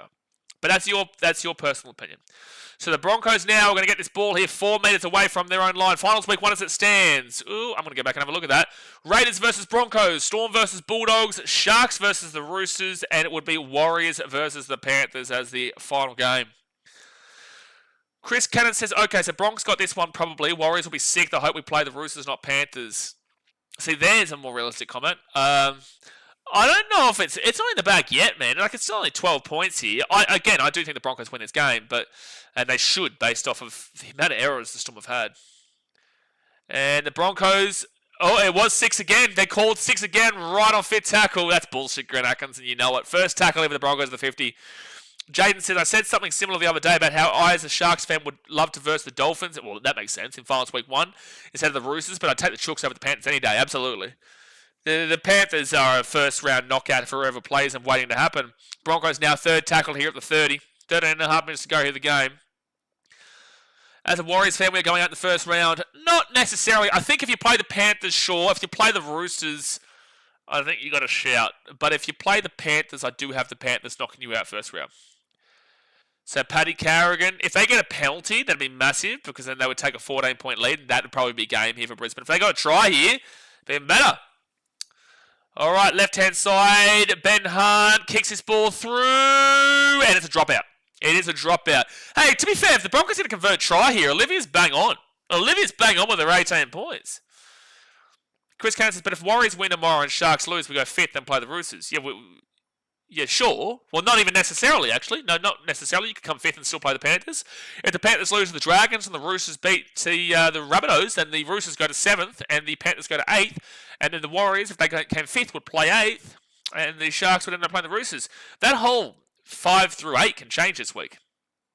And penalty to the Broncos because the Storm didn't get it in time. So that is going to be from the 20. They're going to get a kick from right in front. Pappenhausen's complaining about something. Pappenhausen's complaining about something. What are they complaining about? There's no ball. Well, there's no ball for him to play with here. So they've blamed. They've said because Will Warbrick hit the. What? Grant Atkins? Oh, for God's sake, Grant Atkins, dude. Will Warbrick has hit the ball out to force the dropout. It is a play. I would challenge that. But not that they would be overturned. He's hit the ball out, not just to throw the ball away. He's hit it from the field of play to stop a try for the Broncos. There was no ball for the Melbourne Storm to grab from the bucket, and now the Storm are going to be penalised. They're going to be penalised for something that wasn't even their fault. How on earth are you justifying that, Grant Atkins? How on earth is that justifiable? You have just blamed the Melbourne Storm for stopping a try, is what just happened. Because for there not to be a ball inside the bucket thing there, or a ball boy to have the ball there for the Storm, Pappenhausen has clearly gone to get the ball. Pappenhausen has seen there is no ball inside there, which is not the responsibility of the Storm, that is responsibility of the ball boys and responsibility of someone to put the ball in. If the ball isn't there, then he's had to run across over there.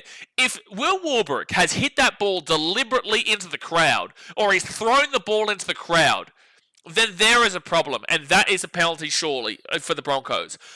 But Warbrick is quite literally just stopping a try by hitting the ball dead in that situation.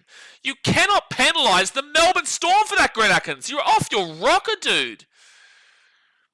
It's insane, dude. Like, it's insane. If anyone disagrees with my opinion on this, please explain to me how I'm incorrect here. Because, again, Warbrick has not deliberately thrown the ball out of play for the sake of just the play's dead and he's thrown it away. He has hit the ball dead based off of the fact he's stopping a try. Zess says Warbrick kicked the ball away, their fault. No. Warbrick has hit the ball dead to stop a try. He has hit the ball dead to stop a try. You watching this, Zess? Do you know what we're talking about here? Are you on the same planet, Zess? I don't think you're watching the same thing we're talking about here. So anyway, second tackle of the Broncos, and they're at the 20, and they go to the right-hand side. Warbrick has hit that dead in a try-scoring play. That's all. Like, it's absolutely insane how this has been officiated, this game. Absolutely insanity from Grant Atkins. There was a ball for Warbrick to get, but he left the ball. He didn't fully hit it out, but also ball boy fault, boy says. There was a ball for Warbrick to get, but he left the ball. There was a ball for Warbrick to get, but Pappenhausen's the one in the bucket. Again, if I'm wrong here, please tell me I'm wrong. But what we're talking about is Pappenhausen's gone to the bucket, and there was no ball in the bucket, and then he's walked across. Because at the end of the day, why would the Storm be wasting time? The Storm are the ones who were down for 12 points at the time. Do you understand where we're coming from here? Ref is a freak, bloody useless, Moss says. It's just... anyway, 9 minutes to go here, guys. Hit that thumbs up button, subscribe. We'll be live for every game this weekend. Snake Games says, you can't argue that the NRL wants the Broncos to win. I just think Grant Atkins is hopeless, dude. Ball boy's fault for not putting the ball back. Been in for 10. Stormer away here. It's time Wishart. Wishart's got Pappenhausen. He gives it off, and Pappenhausen's going to score here. Pappenhausen's going to score. Oh my gosh, he's actually thrown the ball. And it's going to be Nick Meaney. I would even argue there could have been a potential for a pass there. It's going to be a try. This is actually going to be a 6-point game. It's going to be an 8-point game because of the penalty, Grant Atkins. So it's actually a try to Storm out of nowhere. Tyron Wishart breaks through. I want to have a look at this Pappenhausen pass here. Wishart with a good step at the 40. Gets the ball to the 50. That pass is fine there from Wishart. Pappenhausen to the 15. Yeah, I think the pass is probably momentum fine. But either way, Broncos fans shouldn't be talking about 4 passes. With that being said, I do think the pass is probably fine with momentum of the run. But it's probably going to be an 8-point game here, so that penalty could actually decide it too, lads. That penalty could decide too. So, boy WTV, can you just clarify what you just said there? So you're saying, so you separating the Pappenhausen from Warbrick?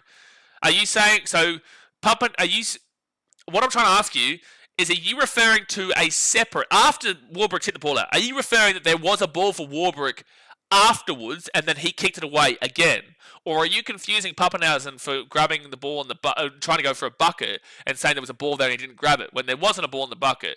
So I'm assuming that you're saying the ball's been hit out, that was fine, but then there's been a ball that was within the area and then Warbrick has then kicked the ball. Is that what you're saying? I would assume that's probably what you're saying. Either way, though. 8-point game here, 22-14 with 8 minutes to go of the game. Rough to see Jerome Hughes now on the sideline. Don't forget, guys, we'll be live for both Manly versus the Warriors tomorrow, which means kind of nothing for the Warriors if this game stays the same. And then a big game for the Roosters and Rabbitohs. That's a huge game tomorrow night. But do you think Connor Tracy's similar to Nathan Gardner? Connor Tracy's better than Nathan Gardner. All right, so the Storm are going to get its ball here 5 metres away here from their own line. He gives it off to Josh King. And Josh King now will be at the 10 on first tackle. Hudoni says, come on to Storm. I don't know if they have enough to overturn an 8-point deficit now. A 6-point would have been fine, but 8 points with no Jerome Hughes. And they've dropped the ball again. And the Storm will get the ball at the 5, second tackle. The Storm errors have just been crazy today. And now Elliot Sakatoa, he's going to get this ball to the 12 on third tackle. Steve says, my God, I hope this Muppet ref doesn't get a grand final spot. Grant Atkins has been useless, dude. Oh, that's going to be still Storm ball. It's come off the Broncos player. What? I'm challenging that if I'm the Storm. I'm challenging that if I'm the Melbourne Storm. Yeah, you challenge that every day of the week. Cooper Kronk says, I think they'll challenge this. Well, they've already challenged it by the time you said that. Alright, so live decision is a knock on it for the Storm. I thought it came off the Broncos' knee. I could be wrong, though. Could be wrong. But yeah, Broncos fan Stephen has said, my God, I hope this Muppet ref doesn't get a grand final spot. You're absolutely right. It's off the Broncos player. This is play on. I think the commentary's saying the same thing too. No, this is just touched off of the Broncos. This has got to be play on. Commentary's saying the same thing. Why it's better to bring their A game? You don't want to go into the finals of a couple of losses? Absolutely. Yeah, no,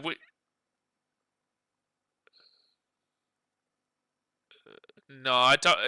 They're saying that hits the body of Jaden Hunt into the body of Wishart. I don't see any world where they're going to be able to. No. And there's no change. There's no change in the direction of the ball here. So it should be a successful challenge from Melbourne. Oh my God. They've said inconclusive evidence. How many positive calls can the Broncos get, lads? You know what I mean? Like, how many positive calls can this team get? They're going to say it's Broncos ball here. At what world do you see the ball touch the Storm player's arm? In what world do you see the ball touch his arm? Why is it yet again that we are talking about another positive call for the Broncos where the commentary has said it doesn't touch him? I'm saying it doesn't touch him. The Storm have challenged this call, and yet again the Broncos are going to benefit from this call. Artem says what? It's absurd, lads. Like, it's absurd. Another call. Anyway, Broncos had the ball here 20 metres out here from the line. Say games, I'm not even a Storm fan, but this shit is rigged. How's, like, outside of this stream, how are people conversating about it online? Is it like this? Like on Twitter and on Instagram and stuff like that? I know Broncos fans won't give a shit, but, like, from a neutral perspective, you've got to look at this and go, what the hell is happening? Second tackle here at the 15. Hudoni says it's a joke. It really is. Ben Hunt gives it out to Jaden Hunt, and Jaden Hunt will lose the ball 5 metres out, and they're going to give a penalty. I think this actually is a strip, to be fair. I think this is a strip. Stephen says, don't get me wrong, it's beneficial to us now, but what happens if this kind of refereeing could decide a grand final? Scary. Oh, it'd be terrifying to see this clown in the grand final. But that was a strip, that's fine. Everyone says, hopefully Alex Johnson can get enough tries. It'll be amazing for him considering he's playing the Roosters. And the Broncos are going to go for 2 points here. Interesting, because it's going to give the Storm back the ball if they can get the short drop kickoff at the halfway point. It'll give them the ball 40 metres out. But they will waste some time off the clock anyway. James, what a joke, dude. Honestly, how hard can it be to look at a screen inside upstairs bunker officiating room and make blatant wrong calls? Well, the issue is that I could be wrong. But then if I'm wrong, the commentary is also wrong and also you guys are wrong. So it's like, why is there 3 wrong parties here? Why are there 3 wrong parties, but yet the one correct party is the one that is making the call, right? So why is it that everyone else can see one thing, but then the one party that is claiming to be the almighty correct leadership of the world are the ones that have a disagreement with literally everybody else? Because you would say, if the bunker was in line with, say, the commentary and also, general fans, that's fine. If the bunker is in line with the commentary, at least you can see some people leaning towards it. But the bunker is always the ones, and the referees are always the ones that are very individualised. Why are they the ones that are individualised from the fans, from the players, and also from the commentary? Why is it always a segregation over here, but they're always over there? That's my question. Ballcoat says, what's the go with Channel 9 being a whole 45 seconds behind the stream? No idea. Jade says, I'll be willing to bet Bronx winning is some kind of agenda NRL wants. Mitchell says, everybody complains about refs going to finals and every year the refereeing is fine. Yeah, that's a good point. Yeah, everyone does complain about, what if it happens in the grand final and then it doesn't. And then we saw Adam G's performance in the 2023 grand final, which was brilliant. But yeah, the grand finals usually referee pretty well. Except for 2019 Raiders fans, and we'll put that out there. Except for 2019. It's on time on my end, mate, Jay says. Yeah, but that's because you taped it too, no. Chris says, Broncos get the call again. This is ridiculous. I hate to be that Warriors fan about last week, but yeah.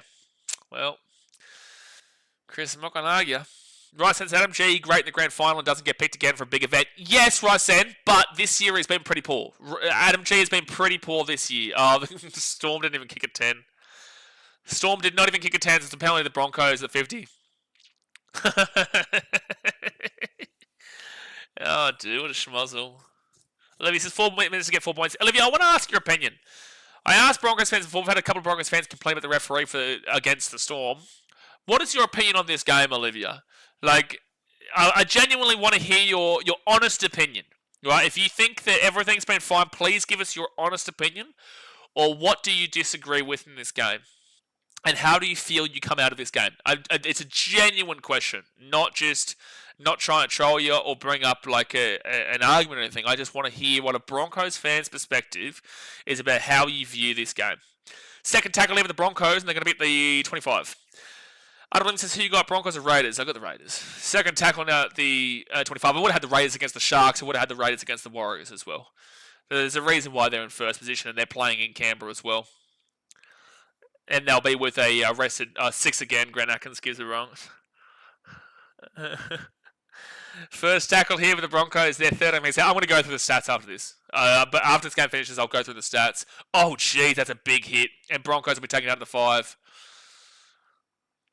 All right. So, smoothie off to Ben Hunt. Ben Hunt, and there's an obstruction. And penalty to the Storm. Penalty to the Storm.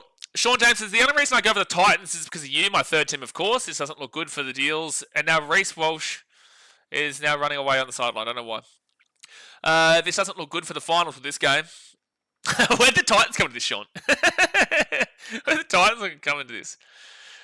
Chris Kane says, good luck with Broncos against the Raiders. You're going to need it. I wonder if the NRL will take accountability for this game or not.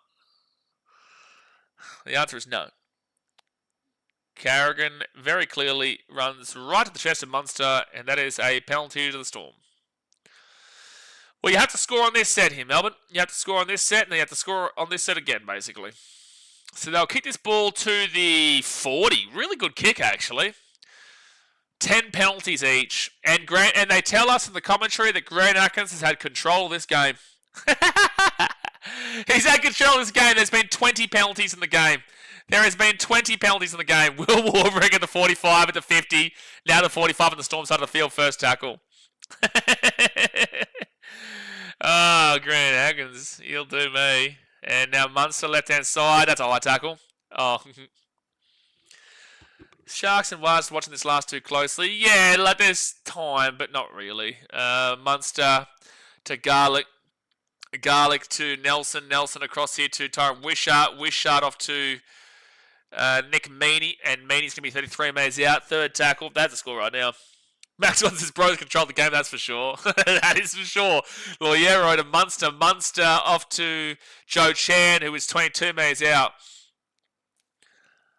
And now Pappenhausen gives it across here to Munster. Munster out to Wishart. Wishart, they give it to Meaney. It's fourth tackle. And he'll flick that ball back across here to Wishart. Lads, you need to score. Out to Munster. And Munster will push away from a couple. And then they're going to go back to the right-hand side. He'll flick that ball across into Pappenhausen. Pappenhausen gives it across to Elias Katoa at the 25. It's not fit tackle, by the way. Now it's... Oh, no, it's not. It's still fourth tackle. And Will Warbrick is here at the 10. Well, arguably bad tackle there, but fit tackle here, 10 metres out. You have to score now, Melbourne. They go short. They're short again. He goes out to the right. Pappenhausen's been awful, bro. I'm sorry, but Pappenhausen's been awful. And that was awful from Pappenhausen. Like, he's been really poor today. And there's an injury here on the other side with Pappenhausen. God bless him. And Reece Walsh as well. I think he's okay, though. He's grabbing... I don't know what the Storm are challenging here. Challenge by Melbourne is that he's tackled high. I think Reece Walsh is just cramping up here. I hope it's just a cramp. I think it must be just a cramp. Oh, yeah, that's a bin. Well, that's... Oh, no, mitigation or something bin. It's a penalty, though. It's a correct call. So it's going to be a penalty to the Melbourne Storm here. So it will do. It will do, but it will be... It's not going to be a bin. It's a mitigation. He's coming down. You can't blame him for a bin, but it is a penalty. Batar says, I couldn't give you a true sense of what the game was like because I'm not watching it. I'm listening to your commentary of the game. I never thought it would be something I would like to do. I never thought it would be something I would like to do. What do you mean? In regards to watching. Or in regards to streams. And so it's going to be Storm ball in 10 metres away, 1 minute to go of the game. Maguire got the Broncos to the top four. Should keep the board members happy. Absolutely, Stephen. There's no doubt about that. Bronx fan just saying, yeah, the dropout penalty was unfair to the Storm, very unfair, but this again sucks because I feel like our defence has been great. We've been the better team for large parts. Agree. Ryan Pappenhausen comes out here. Agree, and this is what I keep saying. I do think the Broncos have been the better team today. The Broncos have given away far less errors than the Storm. The issue is the Reece Walsh first try, and the issue is the multiple times Xavier Coates has been illegally taken out of the play. There should have been multiple bins for Tony Staggs in this game. That's where the lack of... backing will come from the opposition fans and from people overall, which won't give the respect that the Broncos fans probably feel like they deserve. You know what I'm saying? But overall, I do think the Broncos have probably been the better team for the most part, regardless. So Bronson Garlic will give it out to Munster, but also the Storm have lost Jerome Hughes and also have no Harry Grant and had some extremely controversial calls go against him. So second tackle now at the 8, and Garlic will go out to Munster. Munster at the 10, at the back here to Grant Anderson. And Anderson's 9 metres out. Well, they have to score and then pretty much just not take the conversion. And now 5 metres out. James says, keep back and again. Well, you know what I'm talking about, James. Regardless, I'm not even going to bite to you. You know what I'm talking about. Munster now, 4 tackle, 10 metres out. They give it across here. Wishart. And that's going to be an intercept by the Broncos. Billy Walters gives it up to Katapani. And Katapani, I would assume, will score here. Will Warbrick is chasing him down. Will Warbrick is chasing him down. But I'm pretty certain Katapani will score. And Katapani will score to make it 28-14 with a kick to come. So, guys, what happened to Harry? Harry was suspended for the final 2 games of the season, so he didn't play in the last game against the Roosters, and he didn't play in this game here against the Storm. That is obviously the issue. Buttar says, but then again, I once spent a whole game parked on the side of the highway to listen to a grand final commentary on the radio because I found a clear signal in that one spot. We've all been there, man. We have all been there. Alphonse says that finals Broncos versus Raiders. Yeah, so the Raiders will play host for the Broncos in the first week of the finals at GIO Stadium. Seb Watson says, Tylan, pretty easy to be on top when you are given a lead and then assistance on top. Not going to disagree with that. Obviously, this tries coming at the back of the Storm, just throwing the ball around. The Storm just having to throw this ball around. But look, at the end of the day, I do feel like the Broncos have been the better team here. I do. I feel like they have, but it's also been extremely controversial yet again in their favour. Extremely controversial yet again in their favour. Infinite Kiwi says Olivia needs a kit. Well, no, because Olivia said 18, and it's about to be a 30-14 game if he gets it.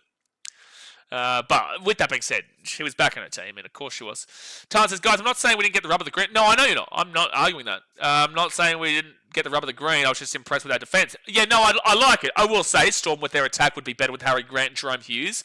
Jerome Hughes out for the season, so now we're not going to be able to see that, but Harry Grant will be a big in for them next week against the Canterbury Bulldogs. So I do think that's a huge loss in those two positions there, especially in the spine and especially Harry Grant. But with that being said, at the end of the day, the Broncos were the better team in most parts of the day, but there is a lot of things that I look at in this game and go, well, you know, and the commentary's going to circle jerk them galore right now, but they're not going to talk about what's happening tonight either. Cube Search is live from Amsterdam. Get around here, Cube. Get around here, Cube. Appreciate you for tuning in. So about to be, if Reece Walsh can get this, it'll be a 30-14 final score. See enough of this shit. See you all tomorrow. Seth Watson says, all right, mate. We'll see you tomorrow. See you tomorrow for the Warriors versus Manly, and then also a big game, Rabbitohs versus Roosters, and Reece Walsh will get the kick. He will get the kick. So the final score is going to be 30-14 to the Brisbane Broncos. The Broncos will make the top four. They will be in fourth position. They will play Canberra Raiders in the first week, provided the Sharks don't win by, 90? So it's 30-14 at 16 points. The Broncos will go from plus 156 to plus 172. The Sharks would have to win by 82 points over the Bulldogs to go into the top four. It's not happening, lads. It's not happening. So that's all locked up there for the old Brisbane Broncos. Look, to go over that game, it's really difficult because it's so obvious why the Storm lost this game. It is so obvious. I want to really reiterate. We're going to talk about the game a little bit here. I want to really reiterate that the Storm were not good enough tonight. Right? Yes, sure they lost Jerome Hughes, and yes, sure they have no Harry Grant, which is a big key telling point. But I want to remove the referees from the situation for bigger context in this game. And I want to really reiterate, the Storm had 14 errors today, whilst the Broncos had 4. Right? So regardless of how awful the officiating was tonight in favour of the Broncos, the Storm still made 14 errors on their own back. That's their fault. And there was 10 penalties conceded for both these teams. So again, yeah, sure, you can say Grant Atkins is an absolute clown. But the ill-discipline, it was actually 11 penalties against the Broncos, 10 against the Storm. So it was very ill-disciplined from both these teams. But you're also looking at that and saying, well, 21 penalties in an entire game, 11 for one team and 10 for another team, shows me an intention to penalise. It shows me that there is an intention to penalise in the game, which is why you look at Grant Atkins and say, how are the commentary saying that he has controlled that game in regards to making it a good game and really controlling how it's being played, and they're not being bad discipline and they're not being this and that and ruckuses. Because at the end of the day, he didn't do shit. He penalised 21 times, which shows me an intention. That is not a normal number. But I look at that Storm error count and I just say that's ridiculous. And then the infringements, 4 against the Storm, 1 against the Broncos. 3 in regards to the inside 10. 1 regards to sin bin. However, Stagg should have been binned multiple times in this game. Multiple. Missed tackles is very similar for both these teams. Ineffective tackles is very similar. Both made a very similar amount of tackles made. Forced dropouts was 2-0 Broncos way, which is very beneficial to them. Offloads is 10-9, very similar. Broncos extremely slow play the ball speed at 3.95 with the Storm at 3.41. Average set distance 40 for the Storm. At least the Broncos got out of the disgusting range of 28. Now they're at 33. Tackle breaks 26-25. Post contact was actually even at 513 each, but you give the extra 20 runs to the Broncos, they well in advance there. Run meters with an extra 20 runs, you're probably just leading to the Broncos as well. And then you go to the completion rate. Again, 27 from 37 for the Storm at 72% isn't good enough. And then 90% for the Broncos at 37 from 41 is very, very good. So that really reiterates my point. When the ball was in hand, the Broncos were better with the ball. But there was a clear intention in this game today from officiating. A clear intention to penalise and a clear intention to make them the star of the show. Because there's no even debate about it. Times it's such a shame too, because going into this, I was hoping Grant Atkins would stay out, was my preferred ref. Yeah, well, we saw what happened with Ashley Klein last week in the criticism. I think we're going to see heavier criticism tonight because this was a consistent consistent thing across the game rather than an individual thing from Ashley Klein last week. Adam Williams says, Broncos with a better team. Ref just overshadowed the game with his whistle. Absolutely. Casey says, Storm just gone into full meltdown mode. Fair play by the Broncos, but I'm not convinced. Raiders win comfortably. Oh, well, I disagree with how you're taking this game. Raiders win comfortably, then Broncos probably make it to the prelims but lose there as well. I completely disagree with how you've covered this game. Storm just gone into full meltdown mode. I think that's unfair. I think that's completely unfair. Fair play by the Broncos. Sure. They still gave away 11 penalties, but I'm not convinced. Sure, I agree with that part. Raiders win comfortably. I think that'll be a decent enough game, but I think the Raiders win. And then Bronx into the preliminary finals. Well, okay, so let's assume that they obviously play the Raiders next week in Canberra, so they lose that game. Then they will play, I believe, the winner of 5th versus 8th, which is currently speaking and probably will be Sharks versus Roosters, because that would just assume if the Panthers lose to the Dragons, the Roosters would actually probably go, well, they would go into 7th with a winner of the Rabbitohs. If the Roosters, there's still a chance the Dolphins make it if the Roosters don't win tomorrow night, which is why tomorrow night's game. But I would say if the Broncos will find it tough against the Wars. I don't think that the Warriors win, but I think the Broncos probably win that second matchup if the Broncos get through. I do not believe the Broncos beat the Panthers on a full strength. I do think the Sharks game is 50-50. I think that'll be 50-50. It just depends on who can be more consistent for longer in that game, because both teams are inconsistent throughout the 80. I think the Broncos beat the Roosters, and I think the Broncos and Dolphins would be interesting, but I don't think the Dolphins get through to the second week of the finals, regardless if a miracle happened.